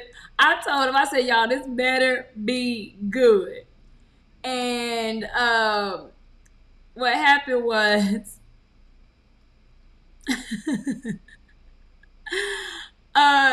was. I was just like, it's just so. So that's why yesterday we had the day off because she was doing aerial footage and she was in her little helicopter showing all the damage. So I was happy, but I was just like, I get a little, I'm not getting fatigued, but I'm just like, this is a lot. So for people that think nothing's getting done, y'all, she cleared Venice Beach homeless encampment site. 92 people housed. So this is the sister that she was speaking about, who she took her from working at St. Joseph Center as the president and CEO over there, snatched her up away from there, and all the people was like, no, don't take her. She's so good at her job. Don't take her away. She said, I'm going to work for the mayor. I was married now. So she's going to work for the mayor. And I was just like, I'm just watching like, who just got voted in? Like, what's going on? So all these appointments and people joining the mayor's office. And I was so happy. Come to find out she's a member of Alpha Kappa Alpha because we serve the community. So, hey, Soror. All these appointments and people getting selected and hired. So I wanted y'all to hear from her. She's amazing. And we'll go from there. I want to start by just saying my heart goes out to the families and victims affected by the Monterey Park shooting. We all are a community. We must stand together and we stand in solidarity. I'd like to thank you, Mayor Bass, Chairwoman Hahn, and Chair Gruhl. It means a great deal for me to stand with three such extraordinary women who are locking arms to make change happen for our unhoused neighbors. For all of you that are standing here and for all of your support, it means so much to me. Thank you. I truly appreciate the confidence that the LASA Commission has placed in me. I look forward to collaborating with the LASA Commission, LA City Council, and LA County Board of Supervisors in moving Inside Safe and LASA forward. I recognize that this is a lot to take on. So I have to also thank my team at home. I simply could not do this without the support of my amazing husband. Give me a hand. And our amazing daughters, Alexis and Ashley, who are also extraordinary women, as is our aunt, Anivana. Thank you. It was very difficult for me to leave the people and mission that I love so much at St. Joseph Center. We have accomplished tremendous things together, and we have so much to be proud of. I want to make a special shout out to my amazing executive team. You work so hard, and you care so deeply about the mission and people who are vulnerable. Thank you. Our success at St. Joseph Center has prepared me to stay in my purpose and to take on this extremely important effort. To the staff at LASA, I appreciate how hard you work, and I respect how seriously you take the challenge of helping our unhoused neighbors. I look forward to locking arms with you and with our partners at the city and county. Through teamwork, we will ensure the demands of this crisis are responded to by experts, and that responsibilities are made clear and expectations are measured and met. Together, we will transform LASA into an instrument of systemic change and a model for addressing homelessness on our streets. Each of us knows the time is now for action. And as we see the extraordinary amount of human suffering in our communities, we must not delay in doing good work. Insight Safe and LASA must empower people to make systemic change in how we address homelessness and how we get it done every day. We need to think and act differently with courage and high standards. We must lock arms to create a new way forward to help our unhoused neighbors and those who teeter on the brink of homelessness. I'm humbled by this opportunity, and I'm also clear-eyed in the urgency of this moment. Business as usual is unacceptable. Thank you again, Mayor Bass, Chairwoman Hahn, we're gonna change your mind, and Chair Gruhl for this opportunity to lead at this pivotal moment. Thank you. So that sister was already doing work in the city. Mayor Bass is like, come work with me, come work with me. I need all hands on deck. She's pulling some of the finest people in the city, and I'm so thankful to be a part of this. Getting these pictures, because I've been wondering who all these people were that are at the press conference. So right now I'm just really loading up on a lot of stock. This mayor, she be having me all over the city, y'all. So I'm just trying to so that's all I have. But real quick, yay, we did. Yay.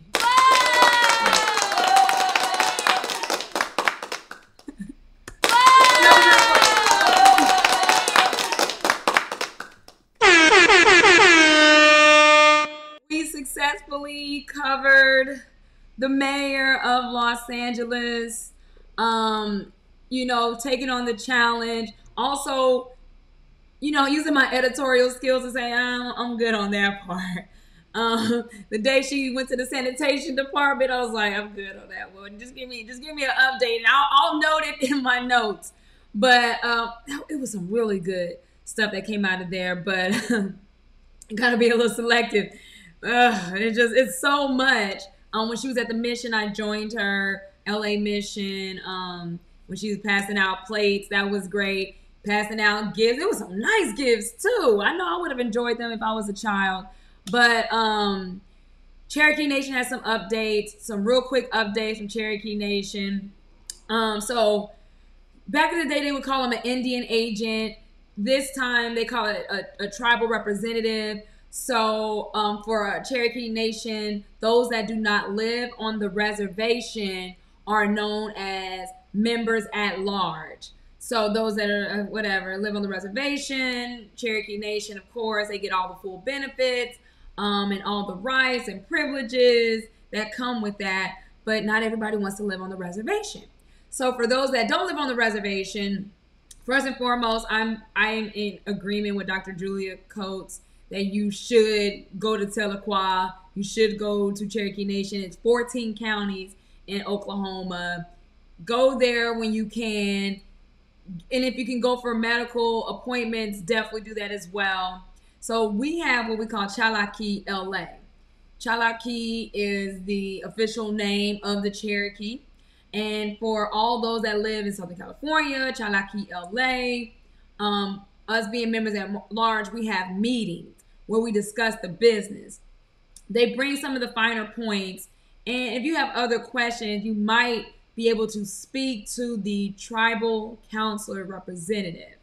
And for us, she brings in the messages, lets us know. She's kind of like a liaison for people that have certain questions. And right now, we are registering to vote within Cherokee Nation. Now, I have some family members who have refrained from voting in the U.S. national elections and local elections, but they have expressed interest in voting within Cherokee Nation because we really want to get in there and make a difference. So you never know, you might see me running for something within Cherokee Nation. Hey, you never know, I might pick up that mantle. So I'm so very thankful, and I did want to share some news and information from Cherokee Nation because we do have some things coming in where yo, guys, look, Okay. They're not gonna tell you everything. So I have some updates as well when it comes back to efforts to get the land back. Now, oh my gosh. So first and foremost, when we called in to, say, hey, we wanted a lawyer. We need a lawyer to help us figure out, okay, we figured out this is the land. How do we get it back? They told us, it was a sister girl lawyer actually who said just to have a consultation to do a title abstraction, which is to find out how many times the land has changed hands and changed ownership and where happened to this since the first land allotment. She told us just to talk to us for like even a 1 hour consultation would be like $10,000 just to get the ball rolling. That's extremely expensive.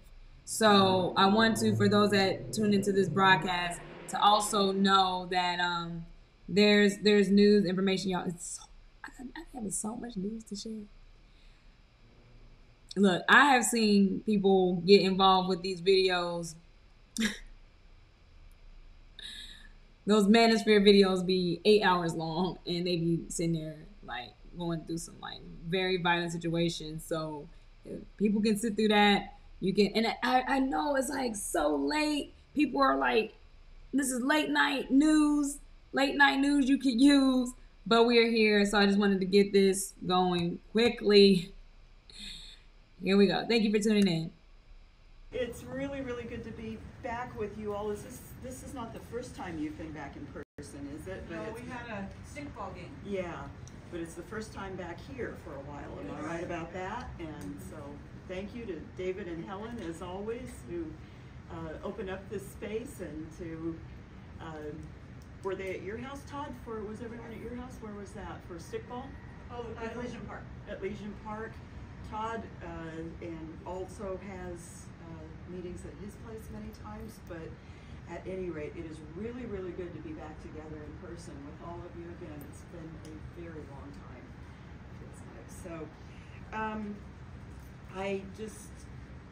I want to kind of share a couple of things about what's going on that may be of particular interest for at-large people, and then for just a moment, I thought I'd riff on some of the themes that have already been brought up, either in private conversations or in Cynthia's words when she opened up here. One of the things I'm really excited about, this has not really been publicly announced, but it is kind of out there, so I don't feel like I'm stepping on anything here that I shouldn't be speaking about. One of the initiatives that we've been working on for several months at this time is to have someone called a patient navigator for the at-large citizens of the Cherokee Nation. And I am really, really excited about this program because many of us do go back to Oklahoma from time to time, right? We might make an annual visit or a couple of times or even once every couple of years.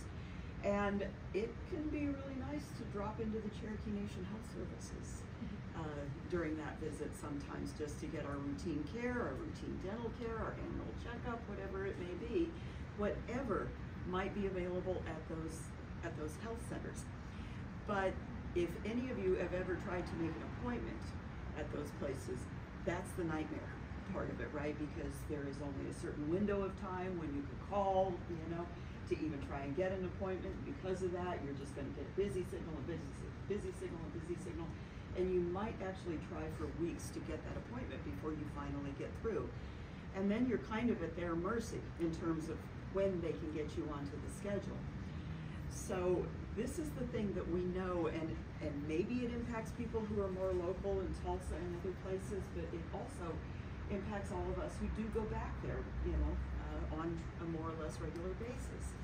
So the patient navigator is going to be established because now, instead of going through all of that,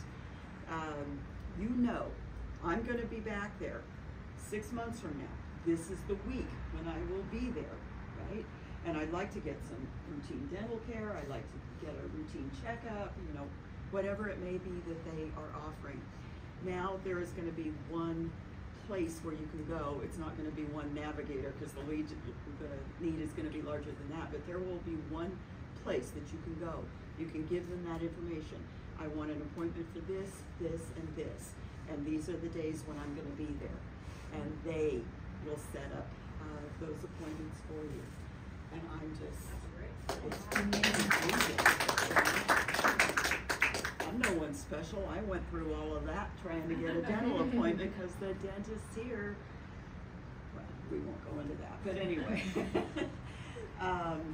And you know, I had to go through that whole rigmarole, right, of going through all of that calling, trying to break through the system during the half hour, you know, when they take those appointments. And when they did schedule me, it was like 3 months out, you know, because it had to match with when I would be there, and they couldn't get me a month from now, 2 months from now. So it's going to alleviate all of that, I think, and so that's the thing I'm really, really excited about for the at-large citizens. And I'm getting better care there. When I got that dental appointment, none of the upselling that I frequently encounter around here, right? None of the nonsense. None of the, well, your insurance doesn't cover this, right? Well, get it done there. Get it done there. It was great. And they've got me lined out for the next year, for this, for that, you know? We'll get it done. So, and it's free for citizens, and correct? It's free. Mm-hmm. If you've got Not Medicare, Medicaid, or you've got private insurance that you know can be used, you know, oftentimes it can't be used out of your HMO or whatever. But if you've got something that can, yeah, they'll take that. But you will not pay anything. Right? You will not pay anything. So that, well, you'll pay for the trip to go back. Right? But if you're doing that anyway, right? This is a really, really great opportunity. And I would say that because we plan our trips months in advance, right, as soon as you know you're going to be there, as soon as you know what the dates are, give them a call, right, and just get a chart established in that system. After that, they'll start getting in touch with you, you know, to tell you when your next checkup is due, you know, things like that. So that really works. Probably most of you didn't get notification of this, but I will announce it. You heard that the Cherokee Nation made some funding available for the people from Hurricane Ian, right, in Florida, who had experienced devastation and so forth. They have recently wanted to do the same for people in California who have been impacted by the recent storms, right, who have experienced flooding, mudslides, etc., damage from trees coming down, whatever it may be. So there is a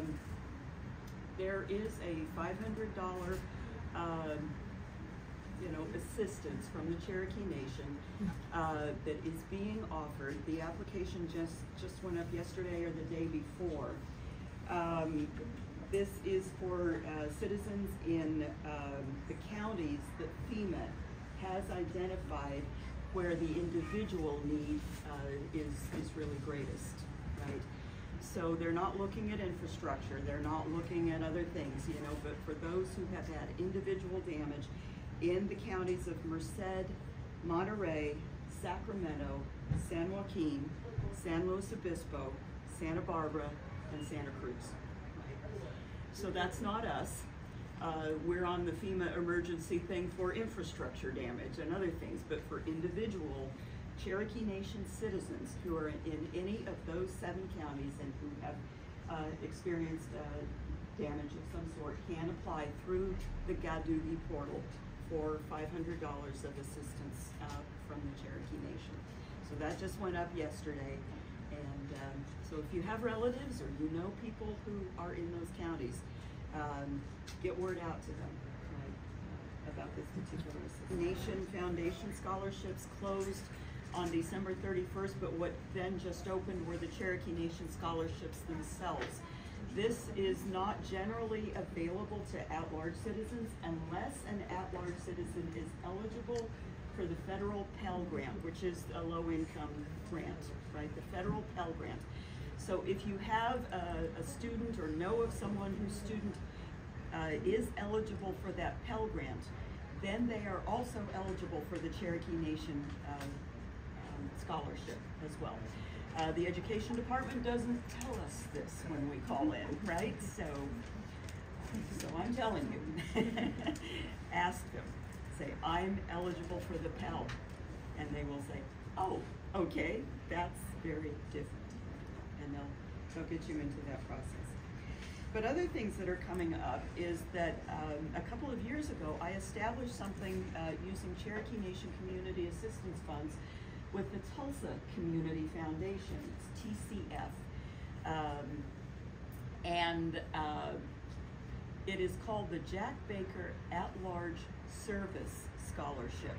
And that is we're gonna revamp it a little bit, I think, for this year, but last year it was a $1,000 award, and there were 12 recipients of it. We're gonna increase the number of recipients, and I think we're gonna revamp it a little bit. It was open last year to people who were going to two-year schools as well, but that wasn't well publicized. So I think we're gonna set aside a specific number specifically for people going to two-year schools, trade and technical schools, you know, whatever it may be.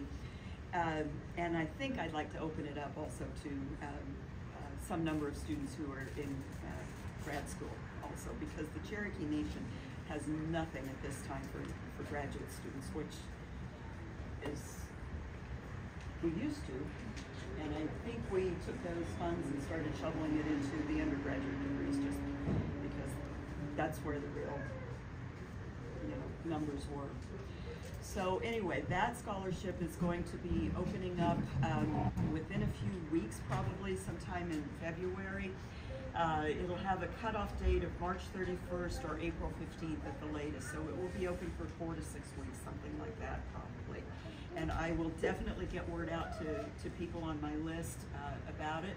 If you are not already on my list, if you do not already receive emails from me, through something that's called CN Update, Cherokee Nation Update.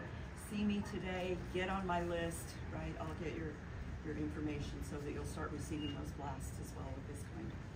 And then the last thing, of course, is about the voting situation this year. Our election for the chief and for about half of the council seats, 8 or 9 of the council seats, is on June 3rd.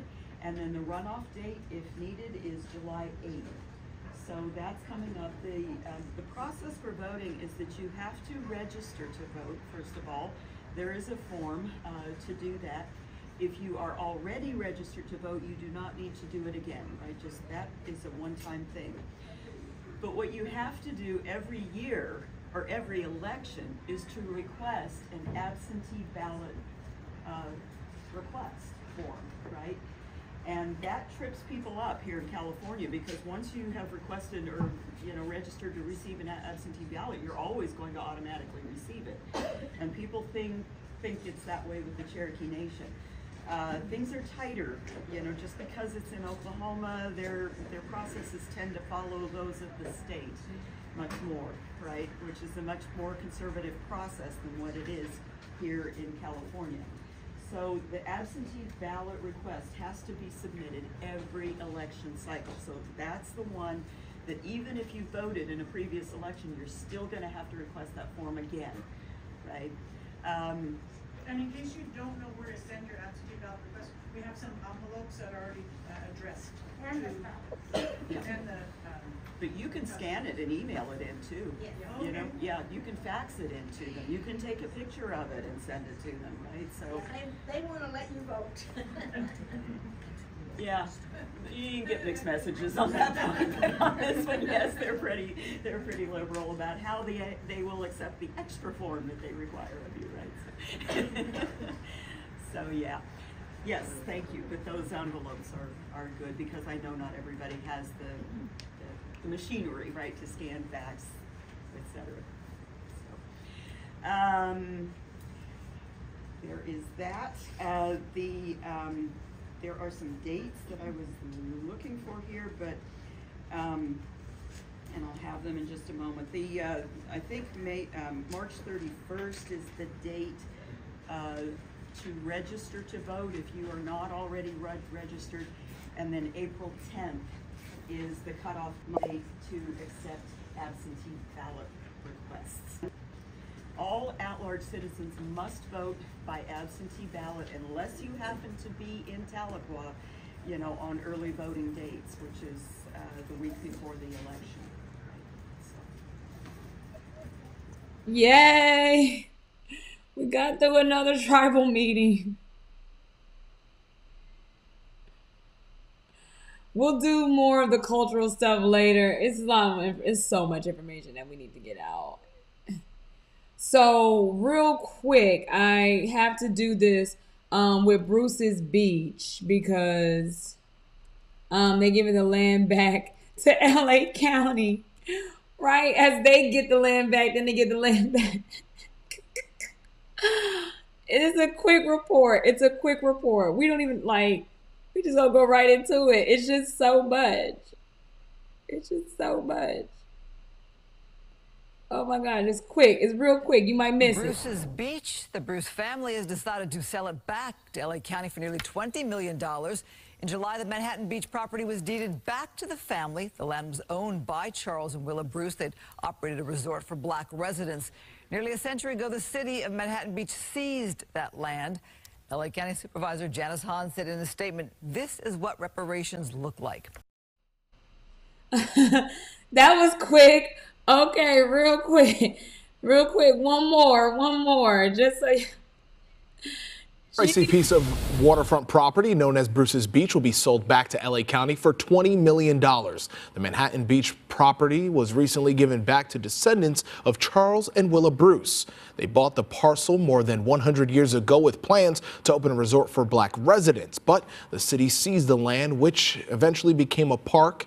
State and local officials, they worked to give them the land back and give it to the family's descendants, and they've agreed to sell it back to LA County. So I know upon hearing that news, the initial response is, oh my gosh, you work so hard to get your land back and then you sell it. Well, the point of housing is exactly that. It's supposed to build generational wealth. And because of eminent domain housing discrimination, we weren't able to build wealth in that way where we resell things. You know, maybe the kids don't want to grow up in their home. Maybe they just want to sell it, right?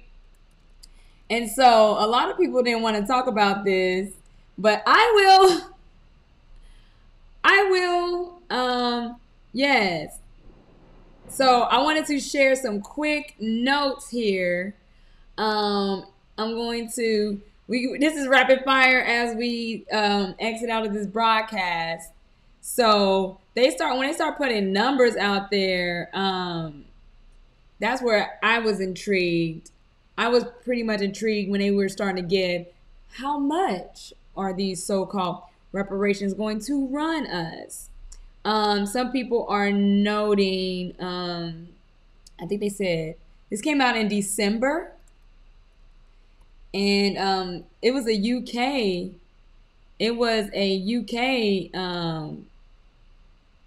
publication that came up with this number, and I guess nobody else wanted to talk about it. So I did. I brought it up. I shared it. So I believe it was The Guardian.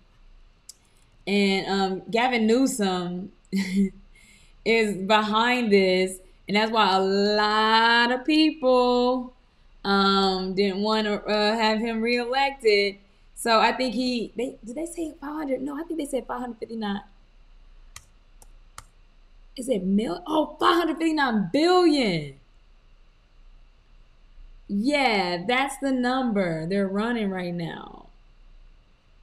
559 billion in reparations. So what would you have done if you were the Bruce family? What would you have done? And someone said they wonder how much they had to split that up. Yeah, that family, they have about 300 people in their family. So you can kind of run the math on that. They always noted that their family reunion would probably be about 300 people. They would guesstimate would attend. So maybe 200 to 300 family members. you know, heads of household. Maybe they can just do it against heads. How would you divide it up? What would you do? So I knew this story wasn't gonna last. Oh, it was the Daily Mail. It's the Daily Mail. I'm thinking the Guardian.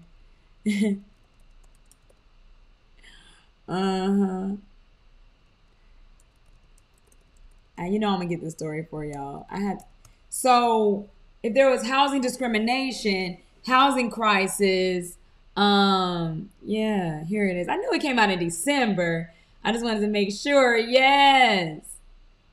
And it had some bullet points that I thought was very much important. Es muy, that's my keyword. Es muy importante. So, yes, here we go. Sorry about that, guys. I'm trying to cue this up, and it's just a lot of moving parts. So the Daily Mail noted this.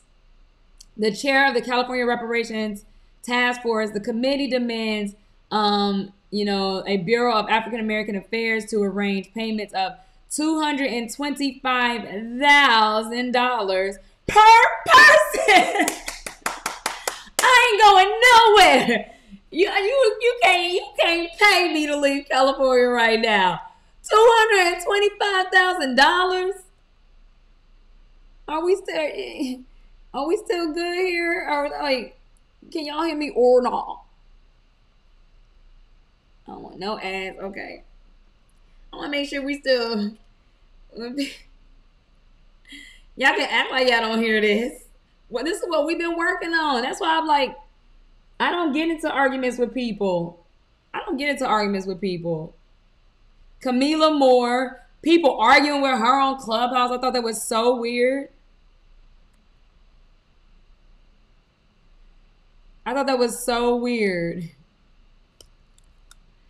Yeah, why would you argue with her? So the Daily Mail is noting this.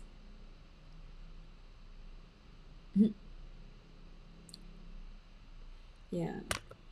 I want to make sure we get these numbers right. Okay, here we go. Oh, God, I swear. They keep trying to like, just let me zoom in. All right, here we go. So here's the numbers. All right. I'm gonna highlight this. Okay. To every black person in the state, this is what they're saying.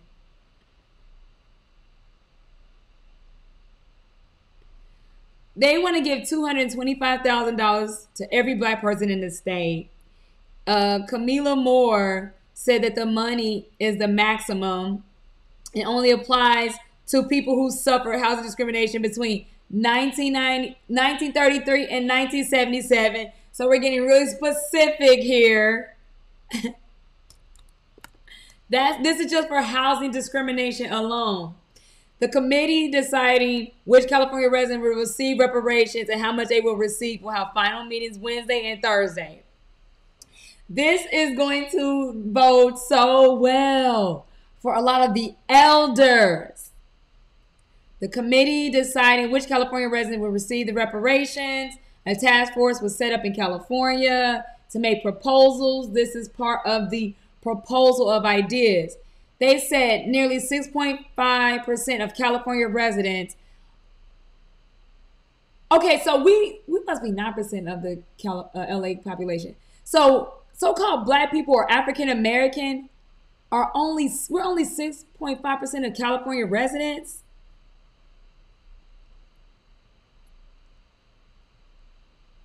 This is interesting. So the chair of the California Reparations Task Force is so they can study and develop this plan. All right. This is the report. Applying for the program. People are going to apply. Everybody. All of a sudden, watch how many people are going to be like, I'm black. I'm African American. Ain't never checked that box a day in their life. Watch. So if you were in this city and you were, are those people even still here? So if you received some type of negative consequence, some negative response while you're trying to look for a home, trying to get into a certain neighborhood, between the years 1933 and 1977. So, so there's gonna be reparations just not for Black people, but there were a lot of also probably Latinos. Yeah. So it's gonna be lineage based, not just race based, and that's what people are starting to realize.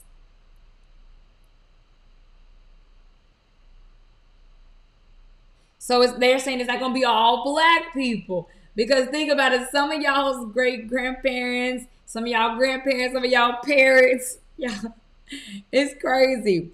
But it's all on record, housing discrimination. So it's gonna be some Latinos and Latinas.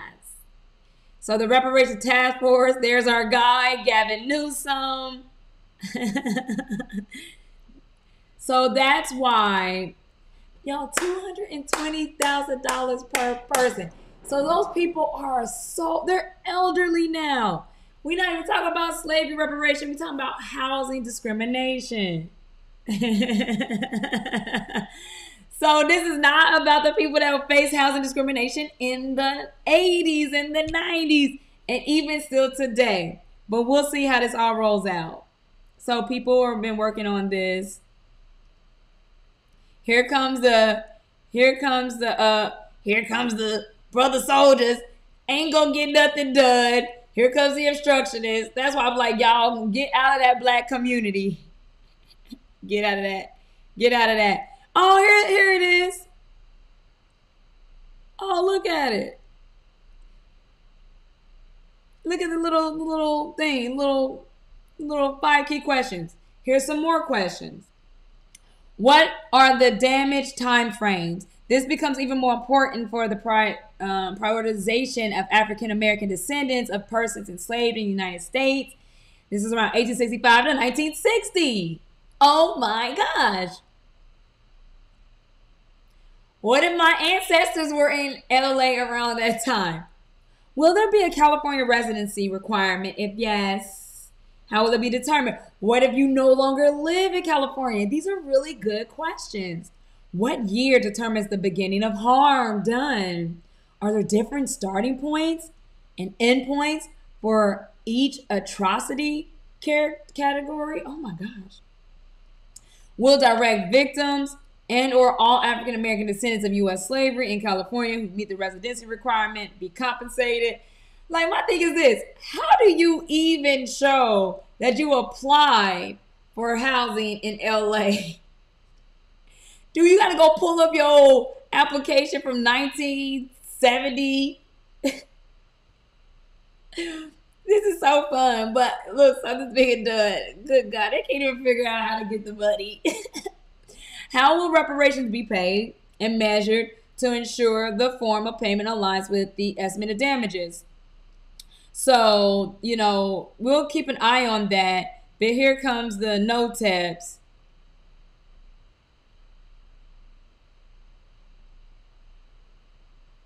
Well, who cares? Whatever it is, it's a good number. See, this is what I fear about this sister.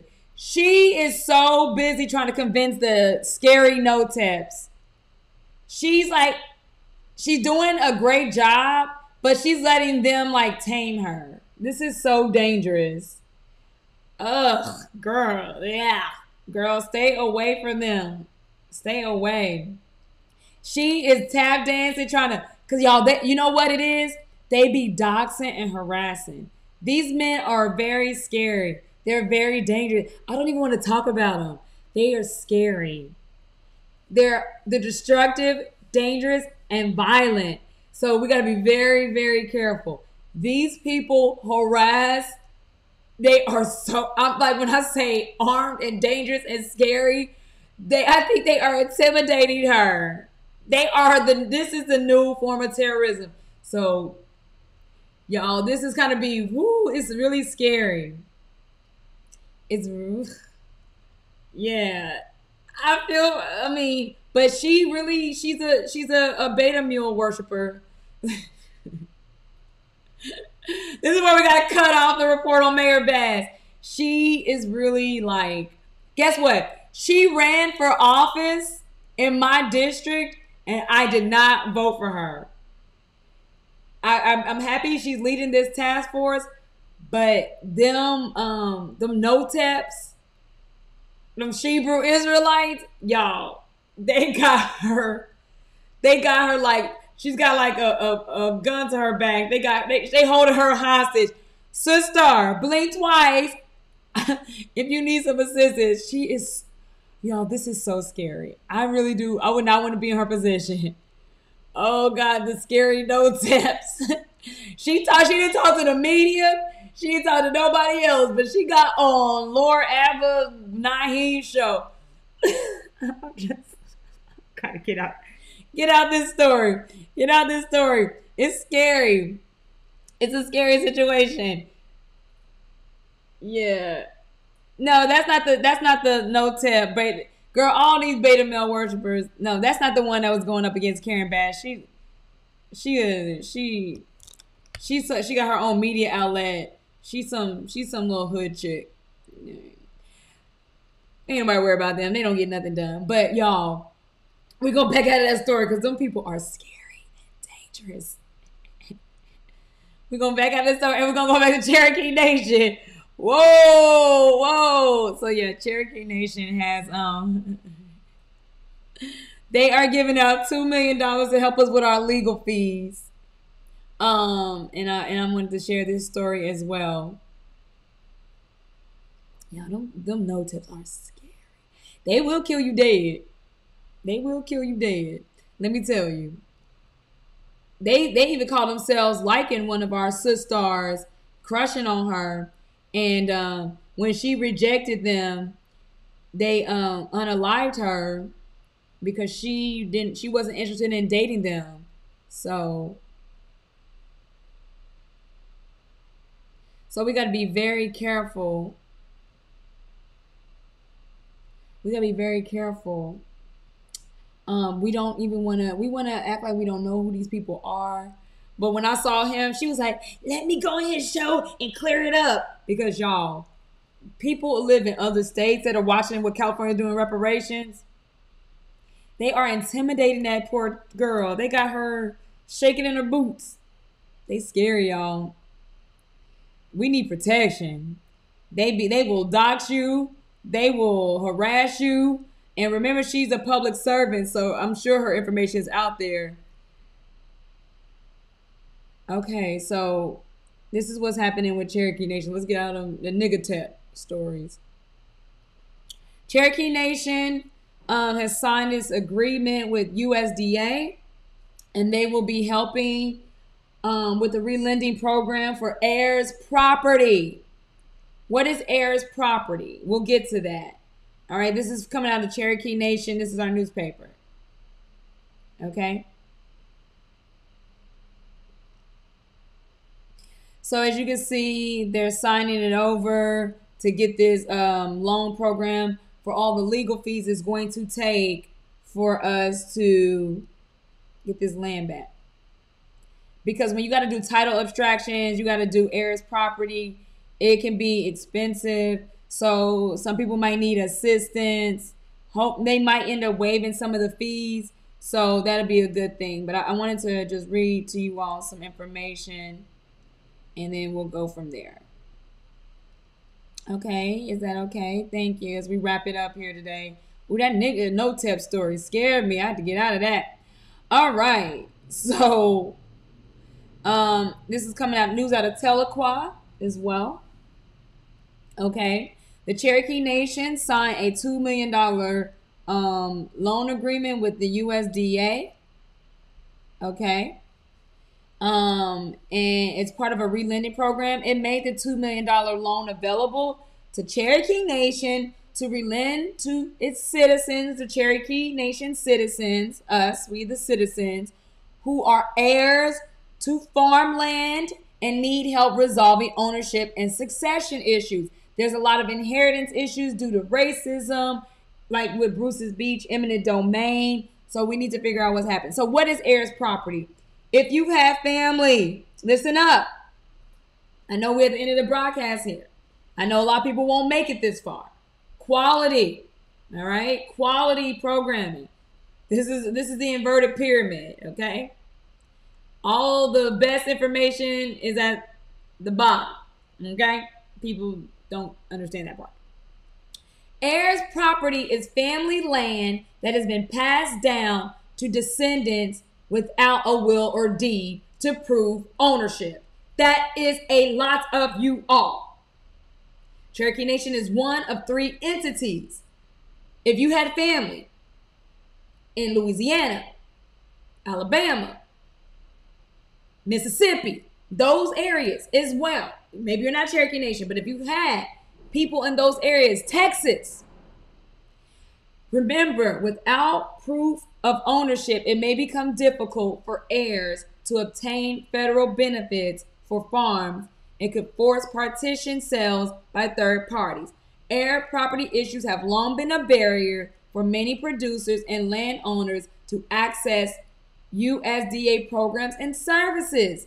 And the relending program provides access to capital to help we, the heirs, us, we, the inheritors. If we don't have any resolution, okay, they're going to help us with the, so the Cherokee Nation for this, they're one of 3 entities that received this loan. So we got to go through the Cherokee Nation Commerce Department, who will oversee the tribe's heirs property relending program by making loans available so we can help with these title issues. They're going to finance the purchase or consolidation of property interest, financing costs associated with any succession plans. The loans to Cherokee Nation citizens can also be used to buy out fractional interest. Remember, we had great uncles, great aunts who may have done this, that, and the other with it, okay? And jointly owned property to clear the title can include closing costs, appraisals, title searches, surveys, preparing documents, mediation, all these legal services, okay? So they visited Cherokee Nation. A lot of the representatives got involved. Cherokee Nation is one of the first 3 lenders. So guys, if you're not a Cherokee Nation, but you have access to heirs property in these areas, you can probably get some loan money to figure out what happened to your ancestral estate. This is extremely important. Again, the key word here, the key phrase, es muy importante. Okay? Wow, great. So that's pretty much all I can muster for tonight. We are going to keep that rolling. You know, I'm going to try it out, test it out, figure out how it works, and then we'll go from there. This has been another edition of Nightly News, melanated news you can use. We're going to keep the indigenous stories going. All the Black, brown, indigenous people of color. There's so many stories to share and tell. So happy to bring them here to you all. For those who sat throughout the broadcast, you were amazing. You did. We had to bring it at night. I guess it was just meant to be for us to have this nightly broadcast. So, sweet dreams. Take care. Good night. And good luck. Ciao. Bye-bye. Пока. До свидания. Adios.